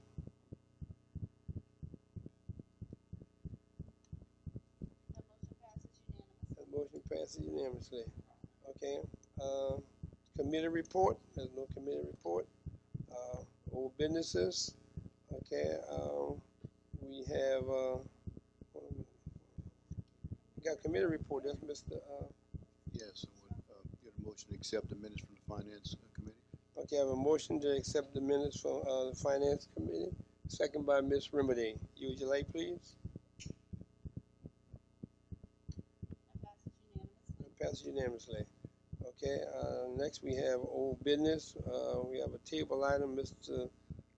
Larry Sarapu, council withdrawal from River Parish Tourist Commission. You want to leave a table? Okay, new business, Nelly Bottom Resolution 18, R18-18, the resolution appointing representative to the Regional Planning Commission. Thank you, Mr. Chair. In accordance with Ordinance 16-52, the following individuals are recommended to represent the parish on the RPC, which is the Regional Planning Commission. Natalie Robottom, St. John the Baptist Parish President. Councilwoman Julia Remedy, St. John the Baptist Parish Council. Councilman Michael Wright, St. John the Baptist Parish Council. Mr. Charles Kennedy, founder of Kennedy Financial Group. And Mr. Jonathan Perret, correct? I hope I pronounced his name correctly. I'm sorry. Okay. Director of Project Delivery, SDD Program at CSRS, Inc. Administration recommends approval.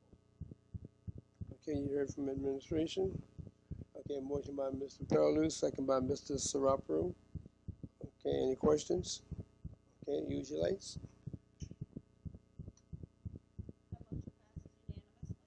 Okay, motion passed unanimously. Okay, next on the agenda is Ms. Nelly Robottom, Resolution R18-19, a A resolution authorizing parish administration to submit a grant application to the Delta Regional Authority State Economic Development Assistance Program.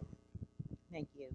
This resolution allows the parish to apply for funds in the amount of $250,000 from the Delta Regional Authority for the improvements to the LaPlace main wastewater lift station. Administration recommends approval. Okay, you heard from administration. Any questions? Okay, Ms. Remedy? Oh, you made a motion? Okay, motion by Ms. Remedy. I need a second. Second by Mr. Snyder. Okay, use your lights, please. That motion passed unanimously. Okay, and next on the agenda is Mr. Larry Snyder. Financing for tap water project in Water District 1 and 3.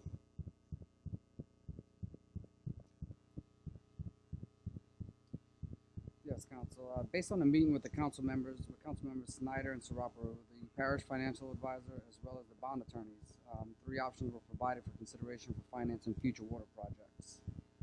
Those options included increasing ad valorem taxes, increasing sales taxes, or increasing water rates. As discussed at the time, the amount of the increase is determined by the cost of the project and the ability to repay the debt.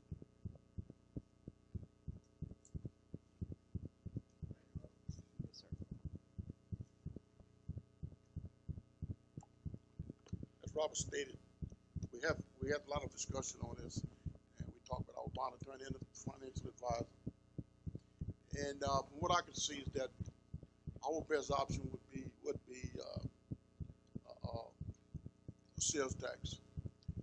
I don't like. I mean, that's what I like, but I don't think putting the burden just on homeowners is the way to go here. If you want to finance big projects like this, and according to the so I like the go through the sales tax, whereas everybody pay a little bit and to finance a program like this. And that's where I'm at right now. And I don't know if anybody else got any thoughts on this, but I do have I need to bring this a little bit further. Yeah. And that's to finance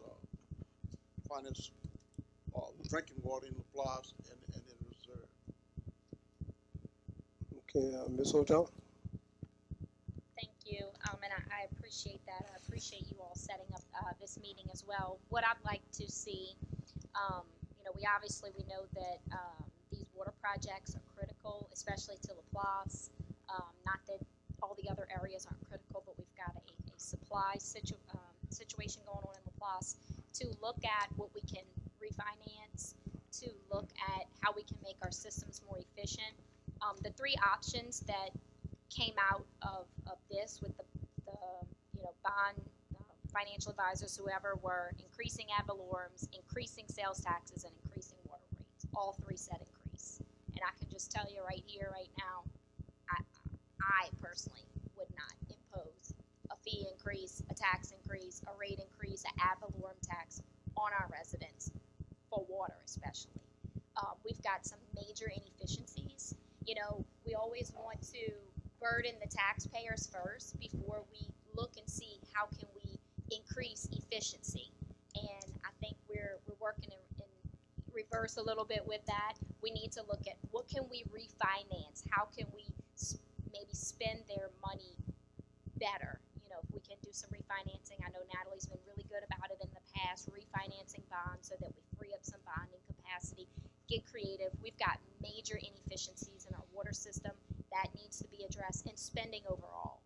I think it would be disastrous to ask, the public to increase any of those things for, especially for water, with the state of what's going on right now with water. There has to be public trust and public confidence in what's really, being done with the tax dollars that we have already. And I'd like to see, just like what we would do with our own personal budgets at home, if we were facing, a little bit of a crunch, we would say, okay, well, where should I spend less? Less. Where can I cut back a little bit before, just asking the taxpayers for more money? We are bled to death, with taxes. I see it all day on Facebook, I hear it in the community. We have one of the highest sales taxes, if not the highest, I'm not sure, but one of the highest in the state. That hurts everybody, especially with ad valorem. We just increased ad valorem with the levy that God knows when we're going to get, but we increased ad valorem there, and then to do a fee increase to put on the water bill, that would be devastating right now for people, especially we can't. Well, that might actually be good because we can't get a bill out to them on time, so they may not have to see the increase. And I say it jokingly, but it's not. Like now, those three options right now is not the time for that. Those are my personal thoughts. I know my constituents are like taxed to death right now, and some of them even make options to go shop in other parishes because the tax rate's lower. We can't continue to do that. But I do think this is the conversation we need to be having. How are we going to fix the system in LaPlace? It's definitely a conversation we need to have. So I'd like to see some more information back. Let Hugh Martin and them know, hey, look, give us some other options. What can we refinance? What can we rededicate? We've talked about funds that have healthy balances where we can do some rededication. I'd rather ask the public to say, hey, we have a healthy fund balance right here operating off of this many mills. Let's rededicate that. Let's start there instead of just give me a little bit more of your money. That's not an option for me personally, for my constituents. Thank you. Any more comments? Just Mr. Mallett. I agree with Councilman Hotard until the time comes that the parish administration and the council, the utilities department can actually show that there's an effective and an efficient system and it's being billed fairly. Putting additional tax burden on the residents of St. John the Baptist, I think it's not fair. There are better ways to do this. Taking a much harder look at the budget and redirecting funds rather than putting the burden on the taxpayers. Okay, thank you. Mr. Perlow? Well, yeah, I guess Mr. Malik, you said it good, so I don't agree with any of these options down here. And I know we talked about having a workshop once before to look at some of those millages that's held and go back to voters, maybe redirect some of those millages to some of these projects. But for us putting more burden on the residents of taxes, I'm not in favor of that one, so I'm passing on that one. That's just my opinion on it. Ms. Remedy? I have to agree with all of you there. Right now, to tell someone we have to add to your millage would not be a wise decision at this point, especially when we haven't seen the use of those funds, which we know that takes time. But to add another sales tax, I agree. So many people leave this parish to work, but people are also leaving this parish because we're getting less for more. And I think it's time we get some other things in order before we talk about raising any sort of fees to the public. Thank you. Okay, Mr. Wright. Thank you, and I think everybody, especially Ms. Hotard, hit the nail on the head. I think, too, even looking strategically in the future, we are taxed to death, but we need to start looking at ways to position ourselves to even lower the current sales tax that we have now, to stimulate the economy in St. John Parish between industry and private businesses coming here, even residents. I think it's healthy for economic development, and even rededicating some millages. We talk about it all the time, even with the water bill. Before you even look at trying to increase rates, the water bills are already too high as it is. We're already adding mosquito control, ambulance, all those types of fees. We could either rededicate the millage for, or rededicate surplus millages for other things like water or drainage. So I agree, using what we have is more productive and responsible.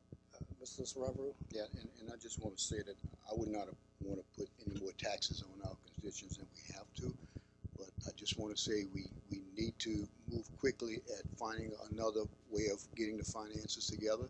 I mean, I've only been on the council for 2 years right now, in 4 months or so, but I think this council, the past council had been talking about this for the past 3 years, so we like 5 years this conversation's been coming around.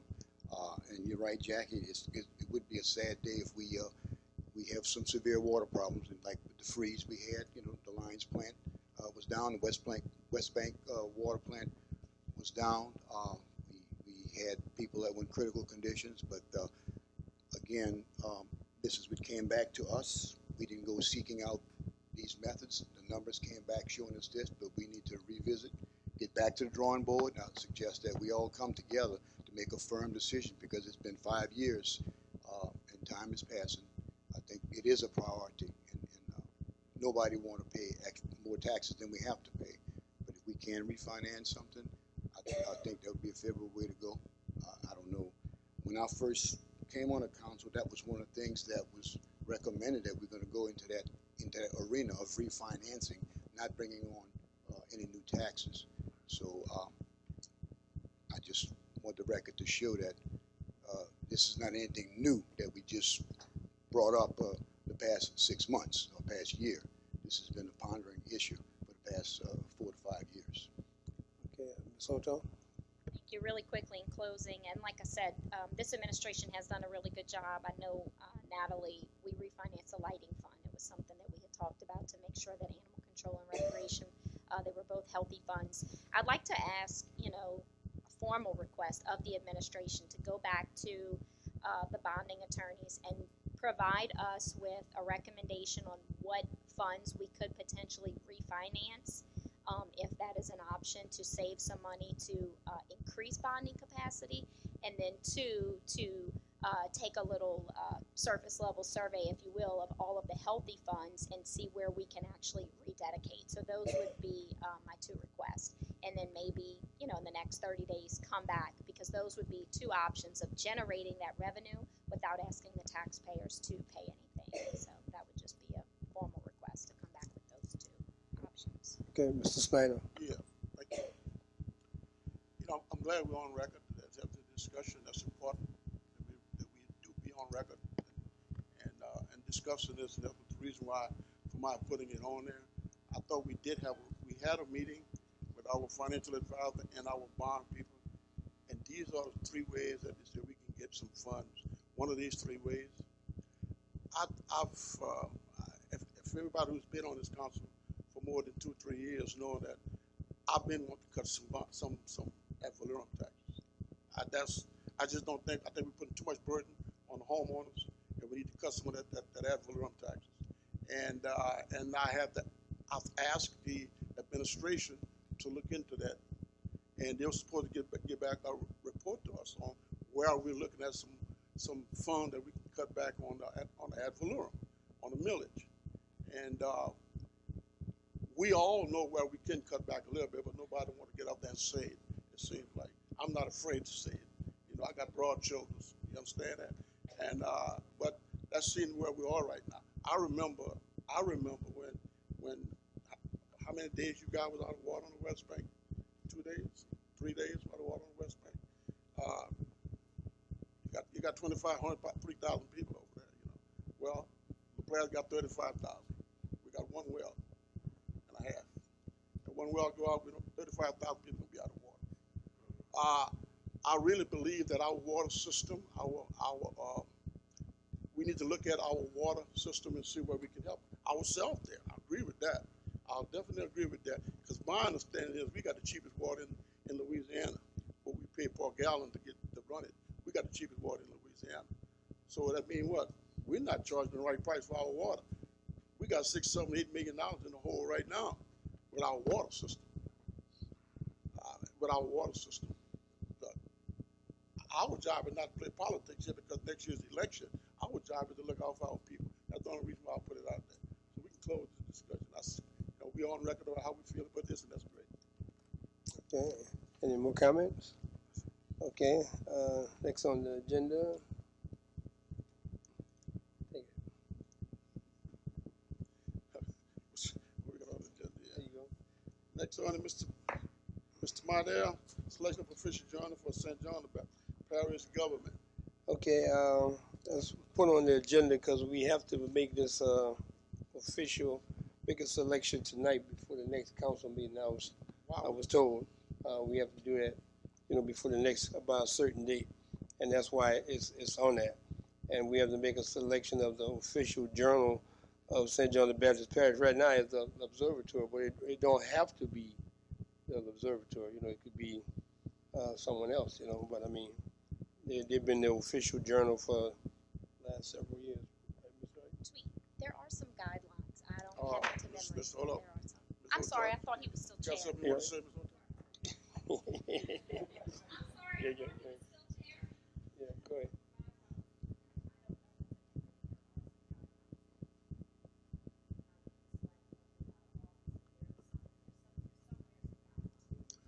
I think the only guidelines is that it got to be it got to be someone that got businesses in the parish. Not necessarily live here, but they got to have a paper that comes through here. Like the Time Picker Union, the Morning Advocate, they're big distributors here too. They're qualified. That's the only thing that I knew of. Because I looked at that a couple of years ago. And that's what the only qualification as far as the state is concerned. So pretty much you gotta make a motion to someone. Yes, sir, Mr. Mallett? Mr. Hotel? Yeah, I'll offer the motion that we name the L'Observateur again as the official journal. Anybody got any questions on anything? Well, I don't have any questions. I just want to make a comment. Okay, and the comment I want to make is a couple of things that the observatory, I know they have come here and report what goes on at the council meeting. And a couple of times myself and maybe a couple other councilmen had a little complaint as to how something was printed in the paper. Okay, and I would hope that they have corrected that particular problem. Okay, and like I said, one problem was, I don't mind saying it, when we took a vote and it was described in the paper by race, you know, how many blacks, how many white. Okay, I don't see that up here at the council. I just see a council. I don't see colors. I don't see anything. I see votes. Okay, and that's the way I would like to see it reported in the paper, as votes and not color or anything. Because if we had a couple of Hispanics, so it would be 2 Hispanic vote, 2 color, and the rest white. Okay, I don't think we need to have that reported. Anybody that watched the meeting can clearly see who's African American and who's not. Okay, so I don't think we need to be reported in the paper like that. And I had some strong feelings about that.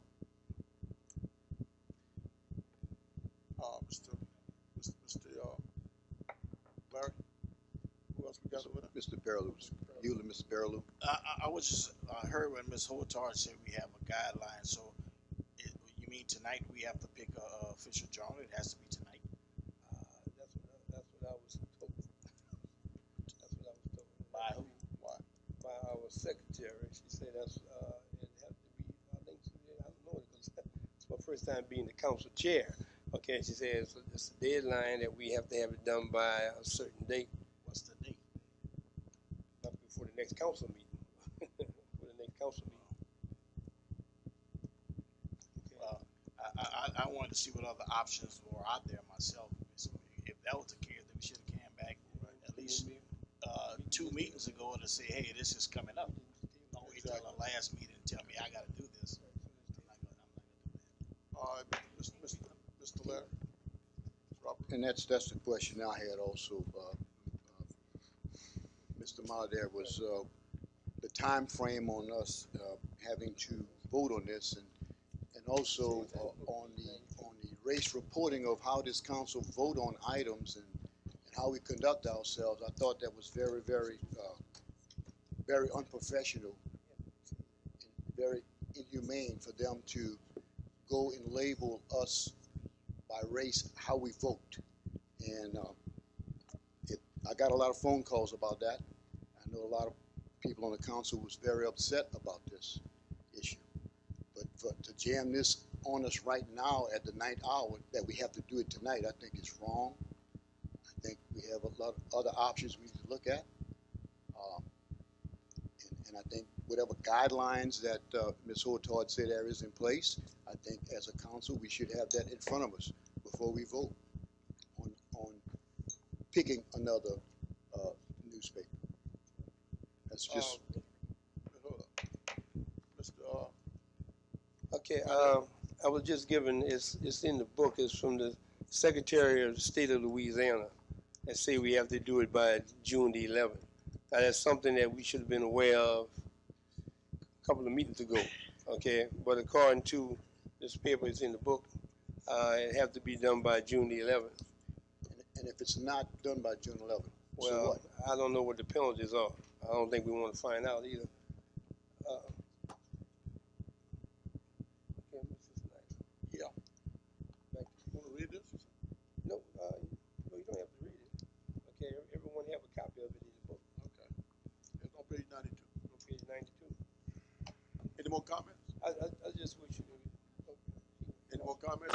Mr. Mallett? Within reference to the article, you know what, I didn't like it, but at the end of the day, what we're talking about is the First Amendment.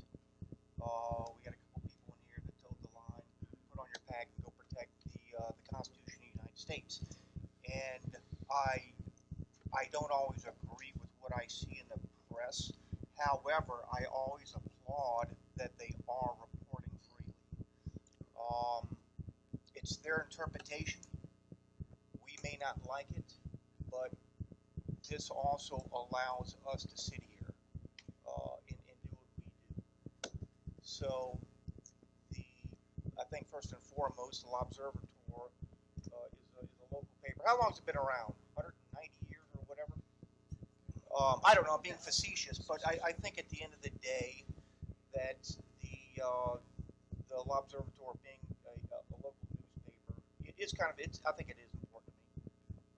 I don't always like what they report, but you know, I'm still picking up and reading it. And I think that, I don't want to say that because it's going to contradict a lot of things I've already said. But anyway, that's my thing. Mr. Okay, look, I don't have a problem with the local paper because we say shop local. Okay, so we always talk about that. So I don't have a problem with voting for the Observateur, but I'm still going to, voice my opinion when I see something in the paper or anything anyway that I disagree with. Okay, and I'm gonna let it be known. Okay, I'm gonna let it be known. I didn't like it. I still don't like it. Okay, and that's freedom of press and freedom of speech. Okay, so that's the way I feel about it. Okay, and I just hope that they take that under consideration. Okay, when we vote as a council and not as a color. Okay, so I don't have a problem with the Observateur being in the paper. I really don't. Ms. Hodar? Was anybody before me? I'm sorry. I think Julia Ms. was. Hodar, it's your turn. Sure. Okay. I forgot what I was going to say that quickly. I will agree with what, some of the council members are stating. I did read that story, and I did feel like that there was an element injected into a situation that wasn't, created by us.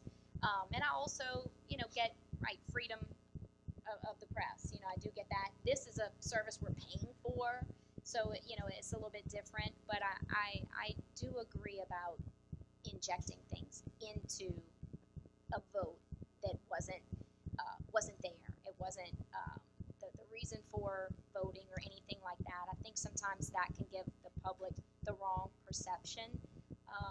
I've served on this council for a very long time, and I don't believe, and I would like to believe that none of the decisions that are ever made are because of anything other than we believe that that's in the best interest of our constituents.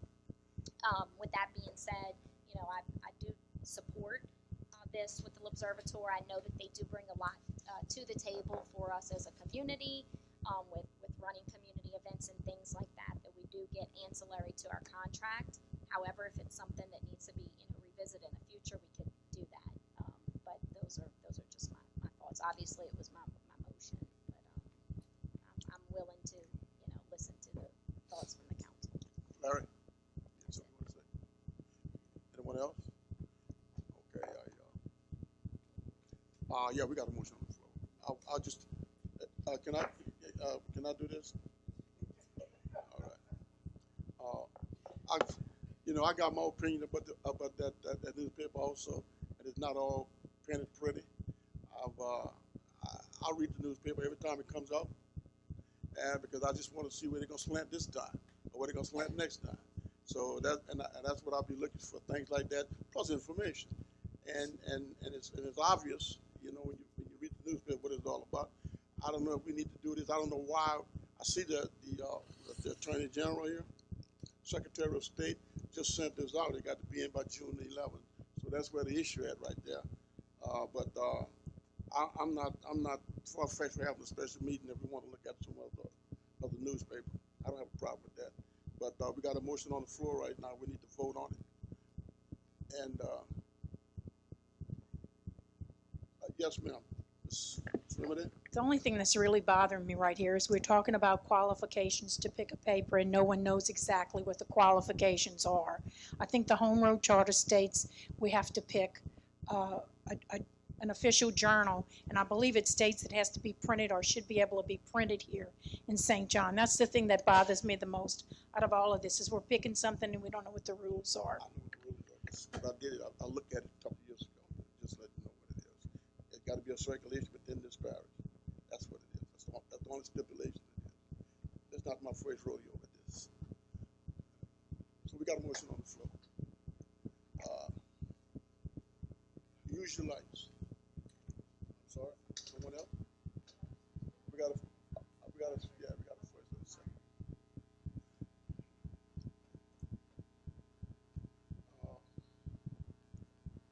Use your lights.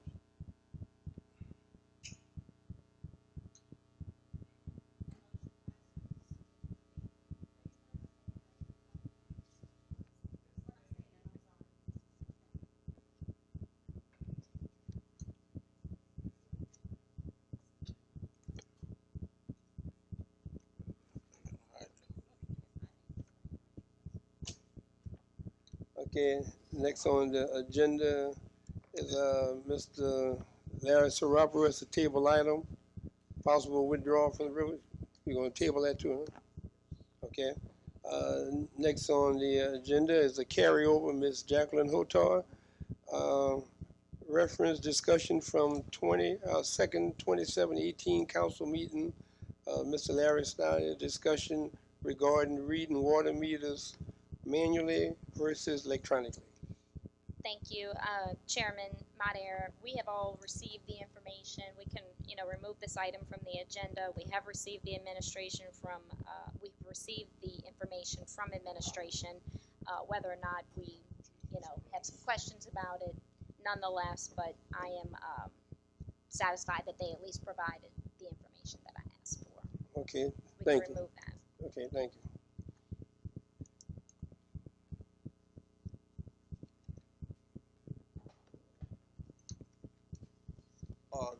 Discussion on this, or whether just? No, that's it. I said we were removing my item from Say the that agenda. again?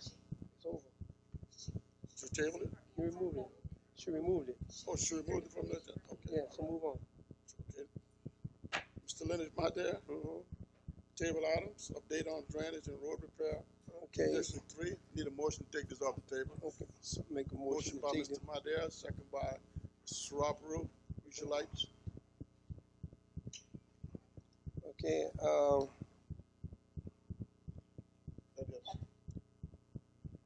Motion passed. see if you're voting.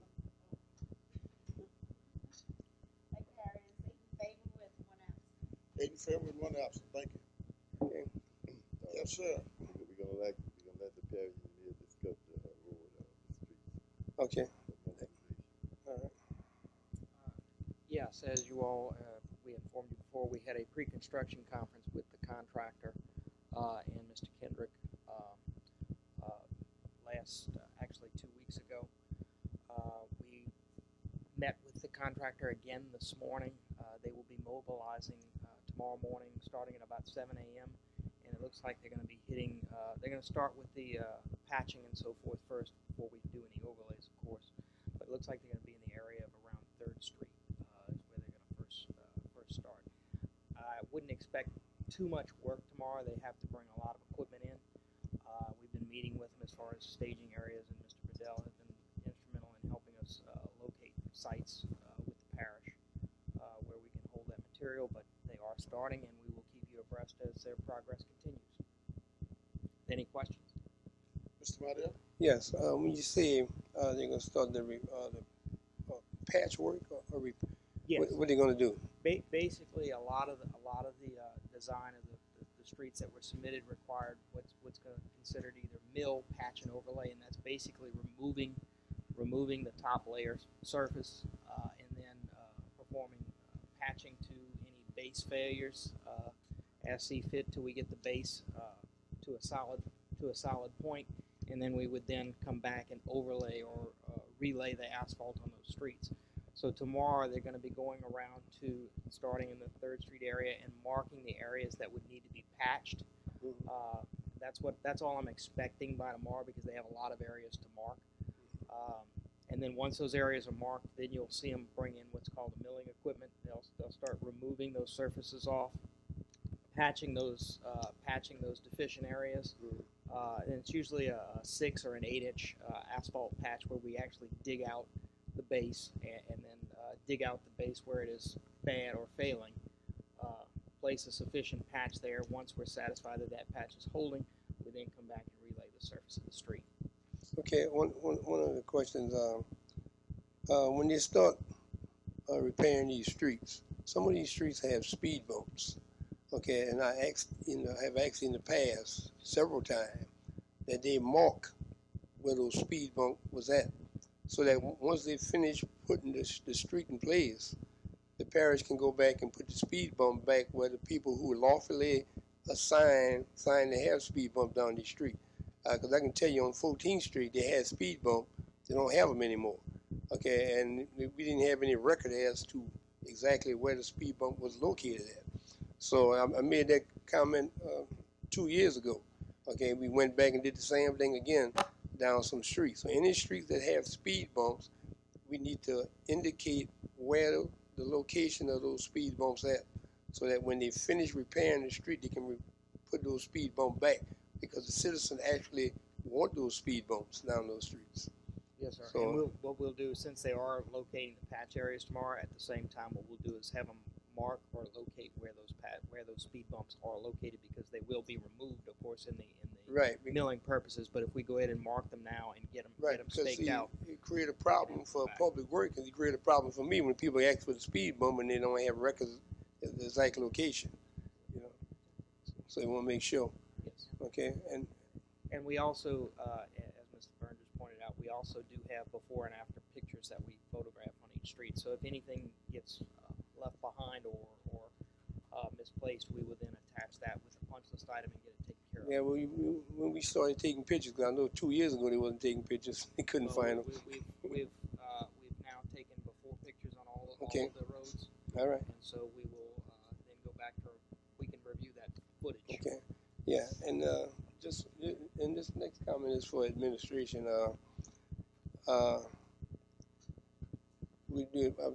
Mr. Bottom gave us the numbers of streets that they're doing in District 3, like 23rd, Medius, 26th, and Parallel Drive, I think, okay, as the list of streets. Okay, and I wish she was here, because she might understand better what I'm talking about. To me, it doesn't make any sense if we're going to fix 23rd, and then we do Medius, and then we do 26. And from 27 is not that bad. But from 27 all the way to 23rd, there's a cross street that go across. So we're going to fix 26, we're going to fix Medius, we're going to fix 23rd. And that connecting street that connect all those streets together, we don't fix. Okay, and that doesn't make any sense. If you're repairing an area, then you should repair the area. That crossroad should be repaired at the same time that those streets are being repaired. Because we have a situation right now, and Mr. Verdell is familiar with it, where an individual placed a flower pot in a hole that the parish had from a connecting street that should have been repaired when they did the street. So, I mean, if you're going to fix two streets like this, and there's something that's connected to it, that automatically should be repaired at the same time. You know, everything repaired at the same time. And I don't see any sense in 26 Medius, 23rd, and the connecting street that connect them are not repaired at the same time. What's the name of that street, Mr. Murder? Sweet Lorraine and Mr. Farlow and Farlow Lane. You just want to hear Sweet Lorraine again. That's my girl. Okay, Sweet Lorraine and Farlow connect those streets together. Okay, and I don't mind people can say I'm being greedy for my district, and I don't mind, anybody being greedy for their district. So those things need to be connected. And if you could do 23rd, skip 24th, then do Medius and 26th, that's all in the same group. So 24th Street should be in there. 23rd, 24th, Medius, and 26th, and those connecting things. Then you solve a problem. You solve that problem at one time. You don't have to come back. You understand? You know, like Mr. Benson, he's dead and gone, said in this dealership, we get it right the first time, so you don't have to come back a second time. Okay, so that's my thing. 23rd, 24th, Medius, 26th, and the connecting. Yes. Mr. Kendrick, I know we making a start on the streets, but could we possibly do some coordination with Atmos, with the gas company? Because they've been doing a lot of gas lines throughout the parish. Maybe we should delay on resurfacing the street if they have to go down there and do some work that might interfere with the overlay. I'm just suggesting that. All right. Next on the agenda is Mr. Madere. Table item, discussion regarding street servitude in District 3. Okay. I need a motion. Motion by Mr. Madere, and a second by Mr. Sarabaru to take that off the table. Use your lights. Okay. Do we have someone here?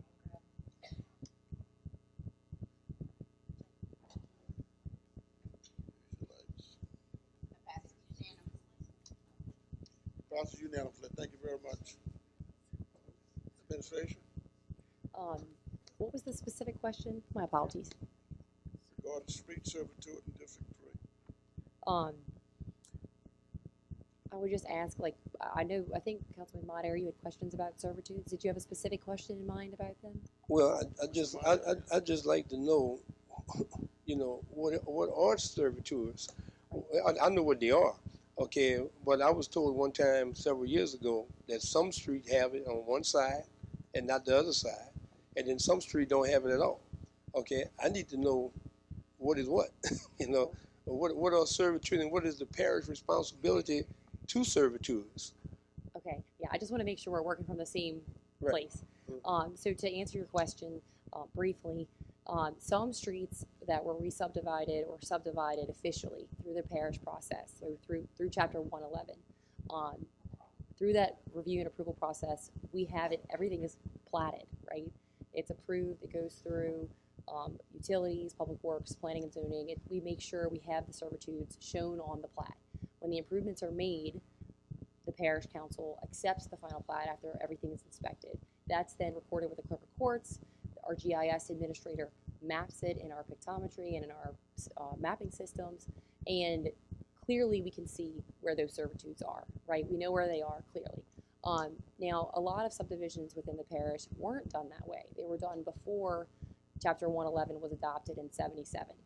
Those areas are much more difficult to ascertain who owns what, and so we have to work with residents and their deeds. We also have to look through the clerk of court's records to find out what, if anything, was dedicated in the past. We also have to look at a history of how the site has been used and developed. So your question, I think, is a good one. You know, but it is very site specific, right? So on older streets that weren't developed with the subdivision regulations and approved by the council, we have to look at, you know, if there are ditches, you know, usually those are mapped. They were done later. If there are streets, usually those were mapped and those were added. But to the extent to, you know, in terms of from the center line of the street, how far does the servitude extend, or if it's public or private, that sometimes can be difficult to ascertain. And it takes some research on our part and on the property owner's part if they're asking about a specific area of their lot, if there is a servitude or if there is, if part of it is in the public realm. Does that answer some of your questions? Yes, and the main thing is, what is the parish responsibility to some of those servitudes, like some of the ditches you mentioned in the older area, or the parish responsible for cutting along the edges of those ditches? If the servitudes have been established and if they're in our system, the parish has some responsibility in maintaining some that are along the streets. If those servitudes are sort of in the middle of people's property, it depends. It depends on how they were dedicated. A lot of times, like if you think about, in your front yard between the sidewalk and the street, people cut that, right? A lot of people cut that, and that's the expectation, is that the property owner will maintain the servitude. It just depends on how big it is, what the parish is using it for, how regularly they use it.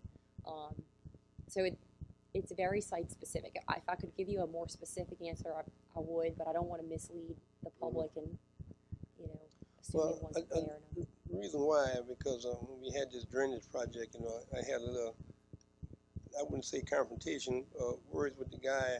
He's telling me that he didn't have to put it back the way it was because the parish owned that servitude. Okay, I said, well, if they own those people's front yard where they had the nice grass at, again, when the parish come and cut it, that's what my question to him was. Don't tell me you own it, you put it back the way you found it. Okay, we wouldn't have that problem. That's why I want to know about servitude and the responsibility of it, and therefore, going forward when someone comes to do a certain project, I want them to understand that what they found is how they leave it. Okay, and don't go back and change it. Okay, and then try to be smart about what you own. You don't own nothing. You understand? You don't own it. Okay, that's what I want to find out. Just make sure that I'm protecting the citizen who have property along servitude and make sure it gets back the way it was. Okay, thank you. All right, Minister Mardell's carryover from 5/8/18, discussion regarding preparation for mosquito season. Okay, I know I missed the last meeting, and I know they had the guy came from the mosquito area and came and gave a presentation. This whole item wasn't about a presentation from them. Okay, I didn't want a presentation because we had that presentation before. We all know about the mosquito problem. The problem, the reason why I wanted to discuss about this is this council do have the ability to take action on this particular problem in the parish. And the problem I see is, and some people may get mad. I'm not worried about that. You have a situation with Dinka that we have no control of. We don't control anything that goes on with DuPont. This council can vote all night long, and we have no say-so on what happened with Dinka or anything over there. It's EPA and DEQ.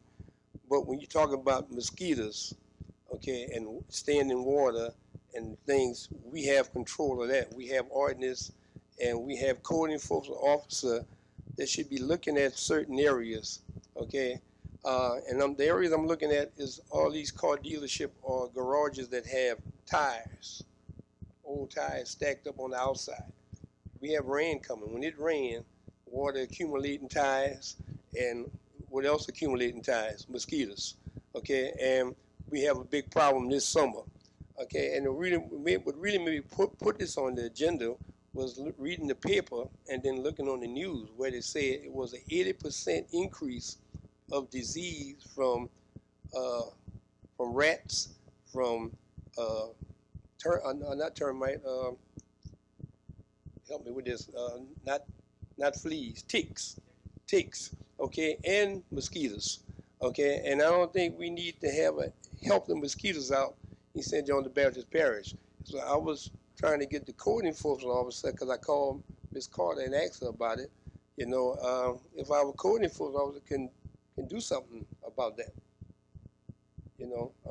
Write these individuals up and have them cover these tires. Right, we do around this time of year have our code enforcement officers knock on doors if they do see open pots, anything that can hold water. We've done this in previous summer seasons when mosquitoes are out and about. So we'll do that same exercise. As part of storm readiness, we also go to all the construction sites and check them for being ready for the storm. And part of that check is to make sure there's no skin. That'll be a little bit unreasonable for them to tell individuals you got a flower pot in your yard, you need to turn that over. Okay, I'm not talking about flower pots. I'm talking about big items that you can actually see. Right, we're on the same Okay, page. a large amount out there. Okay, because they'll never be knocking on everybody's door. Go check your backyard. You got a can or a pot. No. I like where you're going. Save my inspector's time. I like right. That's unreasonable. I'm talking about you pass and you see a large amount of tires, or you see a large amount about business. Right. Okay, ask them to please cover it. Okay, you didn't say you have to remove it, but just cover it to keep the water from getting out of it, from getting in it. You know, that's what I'm talking about. Okay, well, we can control that. Okay, and if we can control that, we can help control the mosquito problem and also maybe save some pregnant young lady from having a baby with the Zika virus. Okay, so we have control of that. So I don't want you to tell your cooling folks to go tell somebody to turn a flower pot over. No, but if they pass and they see a business that have, and we have a lot of places around here that sell ties and work on ties. You understand? Just send a memo to them or something. You know, if you have ties exposed outside, please cover them, okay, for that particular reason. Yeah, we will absolutely do that. Yeah, for that particular reason, that's what I'm talking about. And we do have the responsibility to our citizens to do that. Yeah, over the last summer, that's what we did. We ended up having code enforcement knock on doors and ask people to cover their tires and any other. Forget to knock on doors. Yeah. Just the big places. We'll see if we can't put it in writing. Yeah, just the big places. Leave the knocking the little flower pots alone. Just take care of the big one. Okay. All right, thank you. Thank you. Oh. Okay, next on the agenda, Mr. Marvin Perilou, update on Hydale Canal crossing, LaPlace Park, levee, and Pat Forward.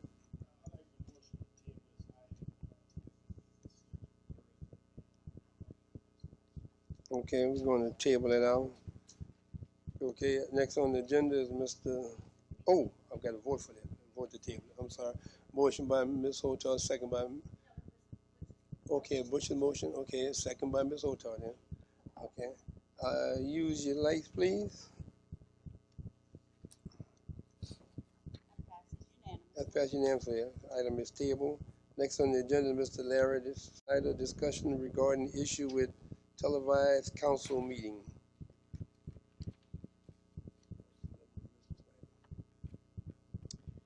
The communications director, myself, has been in contact with the videographer and cable system representatives to identify ways to improve council meeting audio.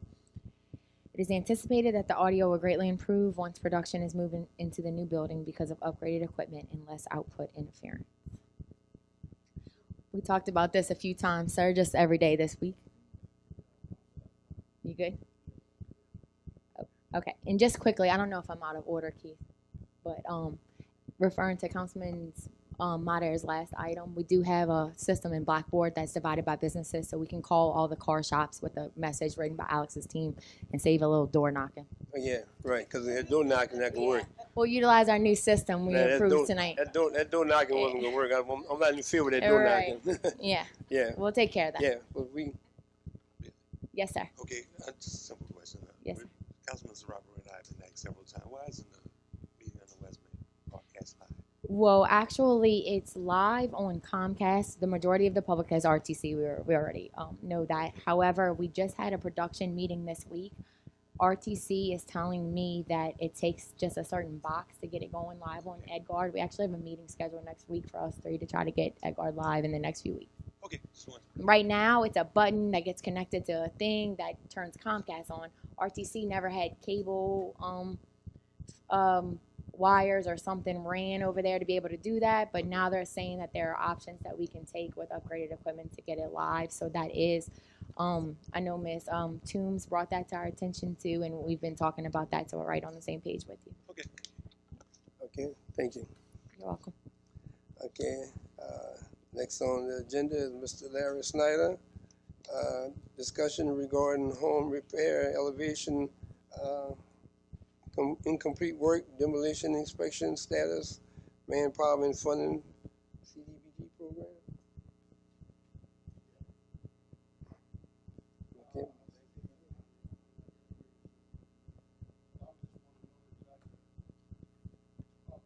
Turn your mic on. Just want to know exactly what's holding us up. We had some discussion on this in the finance meeting, sure. But like for instance, the home repair, we got got some people home that were, I went to a lady house. I mean, I'll be honest with you. She had issues at her house I just don't understand. She got kids in the house, and every last one of her outlets were out of the box, hanging out, and the toilet was in there crooked. After in there crooked, bolted down, God knows they come back. Air conditioned disconnect box on the outside is 10 feet in the air. That thing got the fire department go there. They got to pull them things. You see, that thing got to be where they can pull the breakers out there. Things like that. And I mean, this was a house that was elevated. So my question is, as far as her is concerned, and this little house is just a mess. I mean, it's a nice house, but it's just a mess right now. Are we doing anything to help these people? Will we be able to do something to help these people? Or is it because we're still waiting on this process to come through with the OCD? As stated earlier, Councilman Snyder, in regards to elevation, the DOB has no impact with individuals whose homes are being elevated. So if this constituent is having some problems regarding that contractor, we would need to know that person's name and follow up on that. Well, she definitely have a problem with the contract. Okay. Well, if you would you can give me a call or email me and let me know who that person is, then I will have Ms. Valentine to look into it, and we'll get back with you with our findings. Well, that may help her. But there are many others with some issues like this. And I don't know them all. These people, they're waiting on contracts to come back and say, well, okay, I'm gonna come back and look at it. I'm gonna change something this. I'm gonna change something there. I mean, for this lady here, we might be able to find some help for her. But I guarantee you, this one here is we liable. We got some liability there. With those kids running around the house with all those outlets hanging out. Half of the house on electricity, half of it isn't. So I'll do that. So, but as far as what else I had down there, demolition is still going on. Am I right? Yes, sir. That is correct. That's going on. And inspection. Do we have inspection people to inspect these houses? Or the contractors? We have a contract with Pivotal that does the inspections. They do the original inspection, 50%, and then 100% inspection. And it's still in the parish. It's still inspected for us. Yes, it was still on a contract with them, yes. That's what I'm asking. Yes, sir. Have to get in. Who do they report to? They report to Royal. To who? Royal. Royal. And Royal is gone. That's what I could, It just seems like we got to be dead in the water here. I feel that. Because as you know, my area back there was one area that was very severely hit. And we got the most work going on. And there were some instances whereas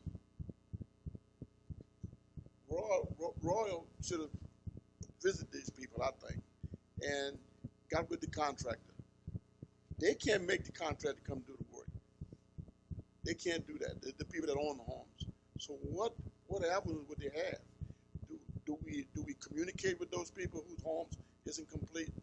That 50 people, I think it was 55 people we had. Do we communicate with those people? Yes, sir. We've been in communications. Ms. Valentine and her staff have been in communications with those individuals, and also under contract, those contractors are liable. They have to complete the work that they started, and in some cases, they had started on someone's home, but due to the fact that we were waiting on funding as well as the DOB, the duplication of benefits, we had to stop the work. Okay. All right. So I can have this lady call. You can either have her call me or Ms. Valentine. I'll get back with her and I'll send you that information. And keep in mind, again, as I stated earlier, we did complete 241 homes. We have 19 that are pending, which has not began any construction. And I believe that we have about 47 that's under construction that need to complete the repairs. And I can understand that, and that makes sense. But there are some homes that are just sitting there half done. You know what I'm saying? That's where the big issue is. Can't put furniture back, can't put things up against the wall. And they don't know what to do with some of these people. And again, sir, if any of those residents have issues with their home in that regard, I would ask if you would just contact myself or Ms. Valentine, and we will follow up with them. All right, I'll pass that on. Thank you. Okay, Mr. Sarapro? Yes. And Larry, I'm glad you brought this one up, and I know it sounds like being a Monday morning quarterback, but whoever's going to be our next grant manager or whatever, or how we're going to put the RFP out, I think we need to look real closely on how we set the guidelines for them to do the work. I mean, I got calls from all parts of the parish about cracked slabs, crooked windows, crooked doors, plumbing, electrical, roofing, anything you can name it. And I'm not the one to tell them how the problem be solved. But most of the contractors were telling the homeowners, oh, call your counselor, call your counselor. I mean, in and out every day, 7 days a week, we're getting calls. And maybe it's my fault, I didn't look at the RFP thoroughly, but I didn't realize that the contract was with the contractor and the homeowner. And I think that we need to revisit how we're going to lay this out for the next move we're going to make. If we got $10 million left or $50 million left to spend, whatever the dollar amount is, I think the homeowner, this is just me thinking outside the box a little bit, should have an inspector. That individual homeowner should have his inspector. Don't depend on an inspector that Royal hired, because that's the only protection that homeowner has. So I don't know how we can put this on the books. I think we need to take a strong look at it, because this has been a circus, a complete circus and a nightmare to deal with. Some good things happen, but we have a lot of situations where that homeowner had no idea when the next move was going to happen. Like what you mentioned about the electrical outlets. What if that kid got electrocuted? Or that individual in the house? Again, I don't feel comfortable going to a person's home and saying, yeah, I know this is wrong, or this is not right. I'm not a contractor. I'm not certified to tell that person, it's right or wrong. That inspector that's going to that house should have complete communication with that homeowner. Before any check is written, that homeowner should have their personal inspector to go forward and sign off on that. That's the only protection they have. I know people that's 100 years old have no idea on how they got their houses fixed. And the elderly lady, she said, Mr. Larry, they did the outside of my house. It looks well. And they didn't go in the inside of the house. She got holes in the floor. Okay. So I think we need to take a strong look.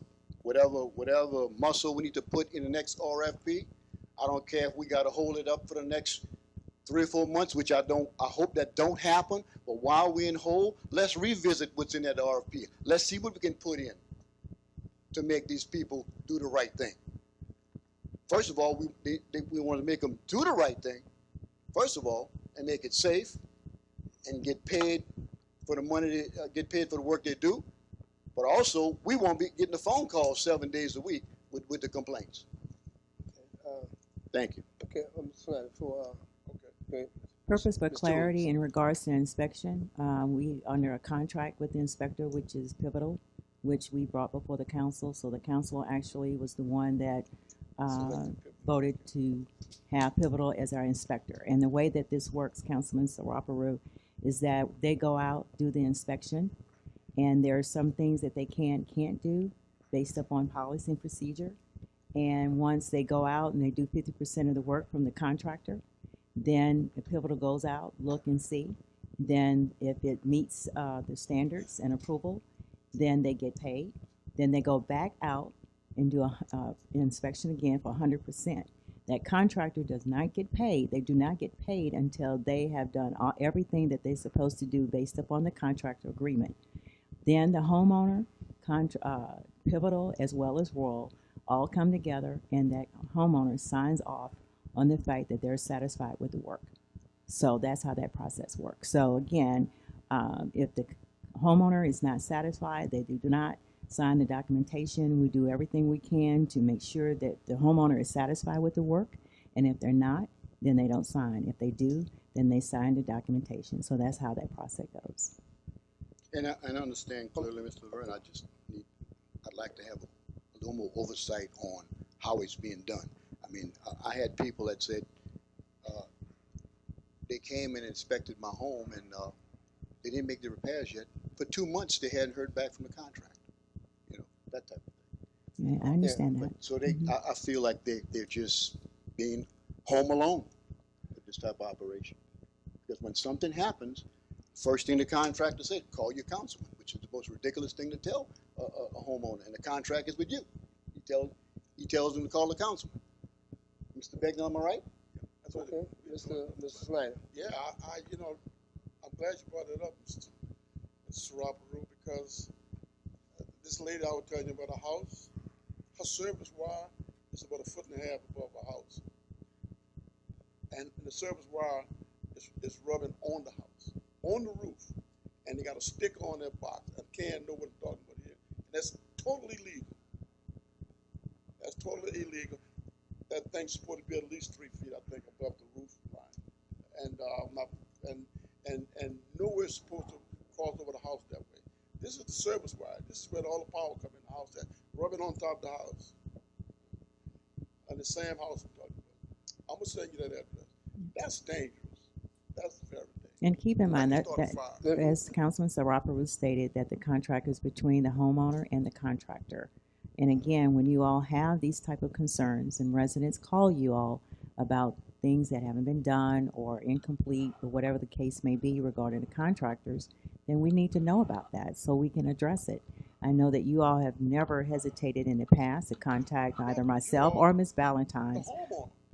They have contacted this place. They have when I got to the lady house, a contractor was leaving there. He was leaving there then. But we weren't aware of it. I mean, Councilman, we weren't aware of it, so we can address it. These people just don't know what to do now, and that's where the problem is. They don't know what to do. But I will go back to this particular because they got many dangerous situations in their house. And they have an inspector sticker on the service box. The green sticker sitting right there saying it passed inspection. Yes, that's my question. That's my question to you. Okay, we have inspectors. Now, undoubtedly this house is not complete. Okay, so the inspector we have inspector actually go and check on the job before it's completed, or they go after everything is done? The inspectors actually inspect their house through the whole process. They start from the beginning, as far as evaluate what needs to be repaired. Then they go back 50% of completion, and then go back at 100%. And do they have a record of what Yes, the sir, they inspector is do. doing it? Yes, Well, sir. when you get that address, that inspector, they need to be reprimanded to even have that while you're going across that building like Mr. Snyder is talking about, and to have a sticker saying it's approved. You understand? Something needs to be done with that inspector. Okay. Just get us the information, we'll look into it. Right. Now, one other thing.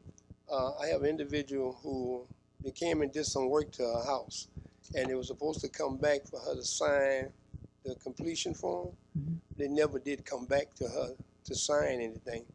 Plus, she called and said the window that they repaired is leaking, and now she had mold growing on that wall. Okay, and she called, but no one come back out there to fix that problem. Okay, and she haven't signed anything releasing them. Okay, and they haven't been back to her house in a couple of months, almost 3 months. So I'm gonna have to give you her name and address so you can find out what's going on with that. Okay, everything else is done, but they never went back for her to sign. So if they don't sign, they can't get paid, right? That is That's how the correct. process works. Okay, so she never signed anything. Okay, and she have a leak. Okay, so that's some of the things that's not operating right, and especially with a wire going across the top of a house. We'll follow up on that once we get the information. Mr. Begnell. Yes, I just wanted to just comment on what Larry said. Basically, when something is not going right, and the contractor will tell them, contact your councilman. So naturally, it's not that we're complaining, because I will go over and look, but I don't profess to be an expert. But we will go and look. But I think the contractor should never tell them, like just contact us, like if we're going to solve the problem. So with that being said, what I do, Mr. Vernon, I do it well. I do it. When that person contact me, if it's Jane Doe, I will email you, Almira. So that works, ladies and gentlemen. So I highly recommend that y'all do that. even if you go over there and you don't know anything, contact them. They work pretty good with me on that. Myra will contact the people or you. So I will say that. It's working pretty good. But we don't mind going over, but we're not an expert. Okay. Any further comment? Just Mr. one Mel. quick question. Ms. Toombs, is part of the process meeting with the homeowner to explain them the important things and, meeting with inspectors and things like that? Is that briefed with the residents? Yes, sir. That's from the very beginning. Well, before they start construction, you have the contractor, administration, Royal, and the inspector there to go through the whole process as far as what's going to the repairs, how long it's going to take, so on and so forth. Yes, sir. That's done from the very beginning. Okay. All right. Thank you. Okay. Any further comments? Okay. Next on the agenda is Mr. Larry Sarapu, update on wastewater tank cleaning on the West Bank. Thank you, Chairman. The Utilities Department facilitated a design meeting with the engineer and the environmental consultant on April 11, 2018. The project is in a preliminary design phase, and the design engineer is currently working on methods of treatment of the wastewater during the project. The Utilities Department is awaiting an update in the design and proposed scope. And in discussions today, we understand that by the end of this month, we should be expecting that proposal.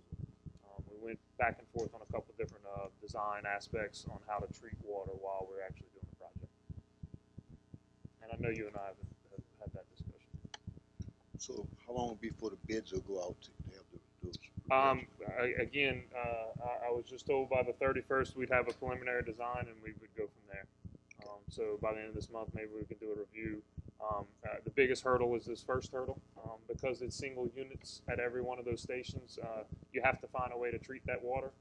The original proposal was just to haul it to a different location, but that ate up 70% of the construction budget, and which wouldn't have got us very far with rehabbing the metal and the structural stuff. So if we come back to the table with a reasonable cost for treating this water, I think we'll be able to move forward pretty quickly. Thank you, Blake.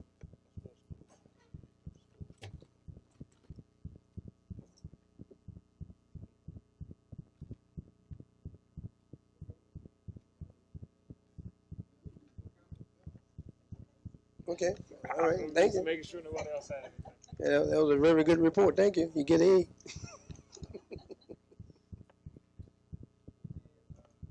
We don't have any executive session tonight.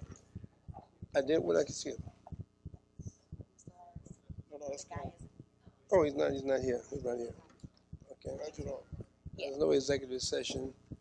We do have 1, 2, 3, 4 ordinance. Ordinance 1814, an ordinance amending Ordinance 1630, Section 40-8 of the St. John the Baptist Parish Code of Ordinances for the operation of the golf carts on public streets. Ordinance 1815, an ordinance to grant preliminary and conditional subdivision approval of a partition of a parcel from Riverwood subdivision into lots 1-16 and parcel A, Summerlin Lake subdivision, phase 5, Tuscany Drive, and the dedication of a portion of Tuscany Drive in the area generally bounded by Summerlin Drive, West Airline Highway, Highway 51, and English Colony Drive, LaPlace, Louisiana, as shown in a survey prepared by Stephen P. Flynn, PLS, on September 26, 2017, and to authorize St. John the Baptist Parish through the office of the parish president and council chairman to execute a construction agreement with Landcraft Inc. for the installment of all associated improvements as shown in improvement drawings prepared by Andre Monic, PE, on March 1st, 2018. Ordinance 18-16, an ordinance amending St. John the Baptist Parish Code of Ordinances, specifically Chapter 113-zoning, specifically those provisions related to driveways and parking, with the intent of evaluating the construction of driveways and parking spaces and providing for other related matters. Parish-wide docket number TXT 1801. 1817, an ordinance approving a family plot re-subdivision to divide and designate an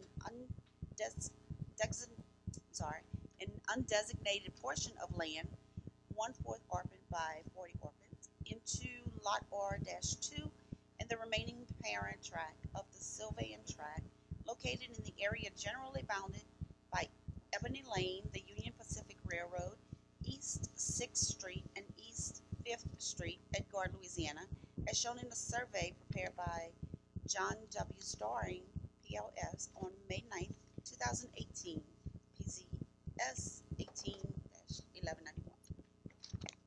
Okay, thank you. Presidential remote. Thank you. Good evening. First, I would like to remind everyone that hurricane season begins June 1st. However, we are already starting to see tropical formation and a possibility of heavy rainfall this weekend. The National Hurricane Center has issued a special tropical weather outlook indicating a low chance of tropical development over the eastern Gulf of Mexico in the next 5 days. Currently, little to no impact is expected across our area through Thursday. However, after Thursday, depending on track and speed, heavy rains could impact our region.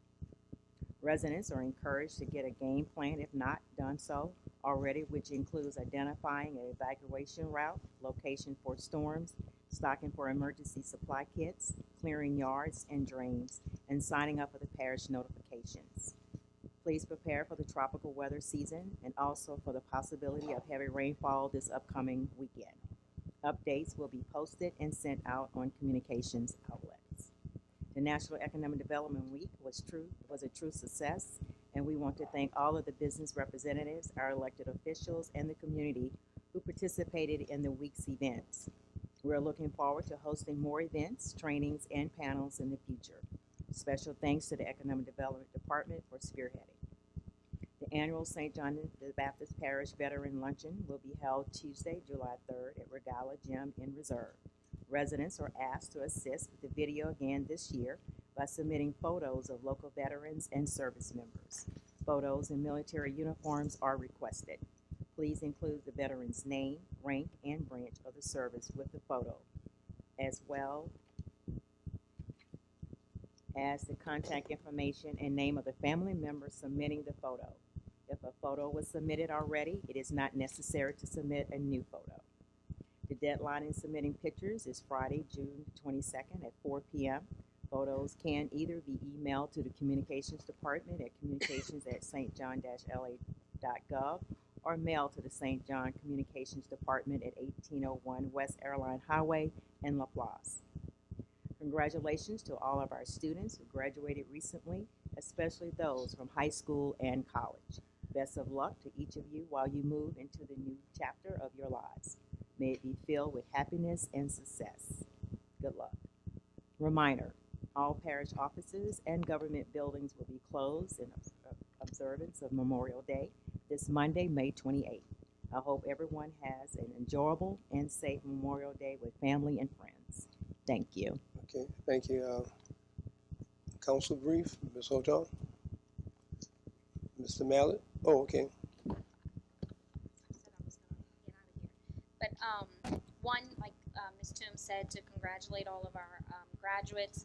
And also, I just wanted to recognize our communication department. I know we have that little disturbance out there, and I got an email already from Bailey that we were on it. And I said, you know, sometimes it's like the unseen department, because we do get all these emails in the middle of the night. And so I just wanted to not let your efforts go unrecognized. I can't believe we're dealing with the disturbance already, but nonetheless, we get the emails, and I appreciate it. Thank you. Okay, Mr. Mallet. Thank you. I read an article, and read a really interesting article in the L'Observateur, which was about West St. John for the second year in a row being named one of the top high schools from U.S. News and World Report. I think it's the second year in a row. So this is out of 20,500 schools. So congratulations to all the school teachers, all the students, all the extended family, the family members and grandparents, and everybody that supports the school, as well as the administration in the school superintendents. Terrific job. Okay, thank you. Mr. Perlman? Yeah, I'd just like to say congratulations to all the graduates who graduated high school and college. Much success to you all, and again, congratulations to West St. John on that outstanding achievement. Mr. Wright. same. Congratulations to all of our local graduates, and don't forget we have a community college that is also local. Okay, Mr. Snyder? Yeah, I'd like to just kind of reiterate what Ms. Hotard said, Bailey over there with that information she sent us now. I like that new thing you sent us on email. I like that. I can get quick information like that. And I'd like to pass my condolences on to the Lennox family. You know, Warren worked with us over here, and he lost his mother. So I'd like to pass my condolences on to Warren and his family. That's it. Okay, Ms. Remedy? Yes, ditto with the graduates. Congratulations to everyone, and I do appreciate getting emails from Bailey with that information. But if you've noticed, Travis has been sending also from the EOC for his end of that, so that'll be a little bit more. Huh? Okay. Anyway, but we're getting a lot of information, so we do appreciate that. And I want to apologize to Mr. Snyder if he thought I was trying to say he didn't know the rules and regulations for the l'observateur. But I'm sorry, I'm a stickler for detail, and I'm not going to apologize. I am a rookie. I know you're not, but I'm sitting by two other rookies, so I'm still learning. I've got to kind of lean this way, and it can be aggravating, but I have to prove my point. There was one thing specific about the vote that I was trying to get out there, because we gave the public the impression we weren't sure what the rules were. A paper does have to be circulated here, but it also it's required that a publication of the journal has to have been done in an office physically in St. John.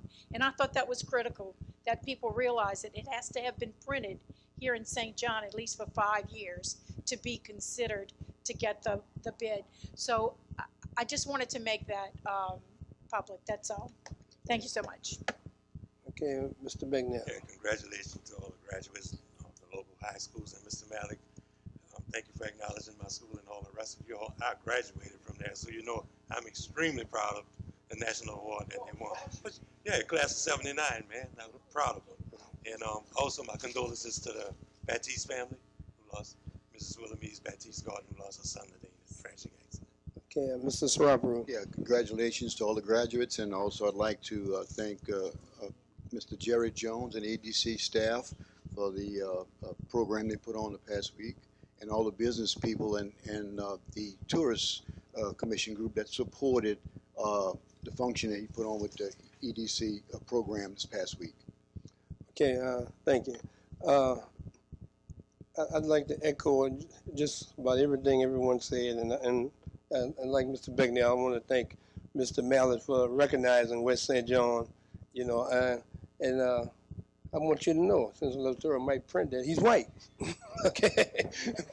And he recognized West St. John, okay? Because that don't have, I'm being, you know, I'm just saying. Yeah, but I'm telling the truth. Okay, yeah, I'm hypocritical. That's true. You are the chairman. Okay, but I'm just saying, I'm just saying it. Okay, because West St. John have accomplished a lot of things, and we always like the stepchild because we're on the West Bank. Okay, and it's been like that. I worked over there for years. Okay, and to hear Mr. Mallett acknowledge that before any one of us did, it's a breath of fresh air, and I appreciate that. Okay, and I know the school appreciated that he brought that out. Okay, and you know, some people might not like what I said, but hey, that's what it is. It is what it is. I just want to give my condolences to the Baptiste family. They lost a son. I used to teach him, Ms. Willamine Baptiste. She worked with me. Tragic accident today.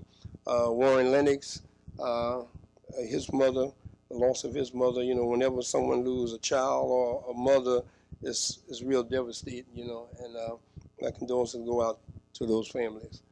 Okay, and I hope everyone have a happy Memorial Day and be safe. Thank you. Adjournment. Motion by everyone, second by everyone, and unanimously passed by everyone.